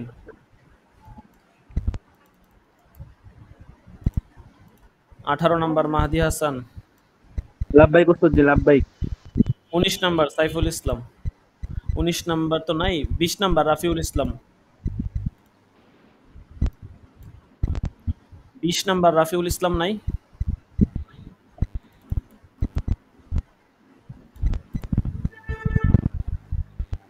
আচ্ছা, 21 নাম্বার আব্দুর রহমান সিরাজি। লাব্বাইক উস্তাদ জি। কে রাব্বাইক দিলেন? উস্তাদ জি আমি 21 11। নাম্বার আব্দুর রহমান সিরাজি। আচ্ছা, 11 তো এখন ডাকা হচ্ছে না, আরে আল্লাহ। 22 নাম্বার আলী হুসাইন। লাব্বাইক উস্তাদ জি। 23 নাম্বার এরশাদুল্লাহ। লাব্বাইক উস্তাদ জি। এরশাদুল্লাহ আছে। জি লাব্বাইক। 24 নাম্বার মাসুম বিল্লাহ। লাব্বাইক উস্তাদ জি। মাসুম বিল্লাহ, তারপরে হচ্ছে আব্দুর রহমান। আপনারা আমাকে নোট দিবেন কাজ শেষ হওয়ার পর। উস্তাদ জি আমি পরীক্ষা দিয়েছি তো। ও, আপনি আপনাকে পরীক্ষা দিয়েছেন, খাতাগুলো আপনি কি পাঠাইছিলেন? জি মেসেঞ্জারে তো আপনার খাতাগুলো দেখা যাচ্ছে না, কোথায় পাঠাইছেন? হোয়াটসঅ্যাপে? মেসেঞ্জারে তো পাঠাইছি। কোথায়? আমি তো কোনো খাতা মেসেঞ্জারে দেখতে পাচ্ছি না। কাকে পাঠাইছেন আপনি? আপনি আমাকে মেসেঞ্জারে নক দেন। আবু বকর সিদ্দিক 25 নাই। আল আমিন 29 নাম্বার দাখিলা। 32 নাম্বার আছে তাসনিম মাহমুদ। তুফাইল আহমদ 33। লাব্বাইক উস্তাদ। 36 ইউসুফ মাহমুদ।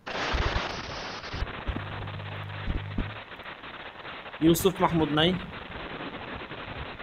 নূর হুসাইন আছে 38 নাম্বার। নূর হুসাইন নাই। নূর হুসাইন আছে।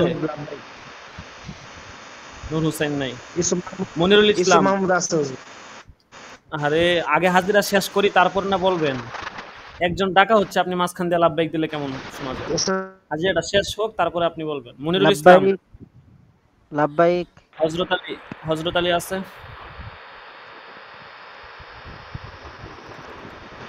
হযরত আলী নাই, আছেন? লাব্বাইক আচ্ছা আরিফ নাই। আচ্ছা এইবার বলেন, হ্যাঁ কার কার গাইন করছে? হাজিরা ডাকার মাঝখানে বলবেন, হাজিরা শেষ হওয়ার পরে তারপরে বলবেন। আচ্ছা ইউসুফ মাহমুদ হাজিরা দিয়ে দিলাম, তারপরে আর কে? 11 দাখিলা, আপনি হাজিরার সময় হাজিরা দিতে পারেন 11 না? নম্বর এখন দাখিলা দিতেছেন উস্তাদ কি?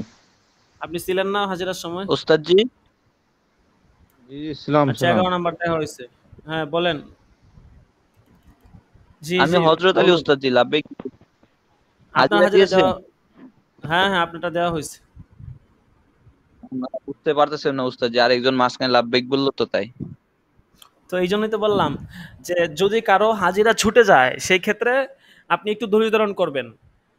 কারণ হাজিরা শেষ হওয়ার জি পরে উস্তাদ। আমি প্রতিদিনই বলি যে কেউ বাকি আছেন কিনা, বাকি থাকলে বলতে পারেন। তো হাজিরা শেষ হওয়ার পরে যেহেতু একটা সুযোগ আছে, আপনি মাঝখান দিয়ে বলবেন না। মাঝখান দিয়ে বললে বেজাল লেগে যায়, মানে আপনি বলতেছেন না কে বলতেছে, তখন এটা একটা আহ, সমস্যা সৃষ্টি হয়ে যায়। এই জন্য কষ্ট করে একটু ধৈর্য ধারণ করবেন। হাজিরটা শেষ হওয়ার পর এরপরে আপনি বলবেন যে আমারটা ছুটে গেছে বা আমি দিতে পারি নাই। আচ্ছা 36 দেওয়া হয়েছে, 11 নম্বর দেওয়া হয়েছে, আর কেউ বাকি থাকলে বলতে পারেন। আচ্ছা আর কেউ মনে হয় বাকি নাই।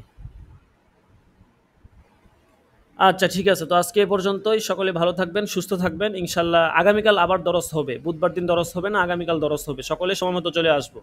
জাযাকুমুল্লাহ। আসসালামু আলাইকুম ওয়া রাহমাতুল্লাহি ওয়া বারাকাতুহু।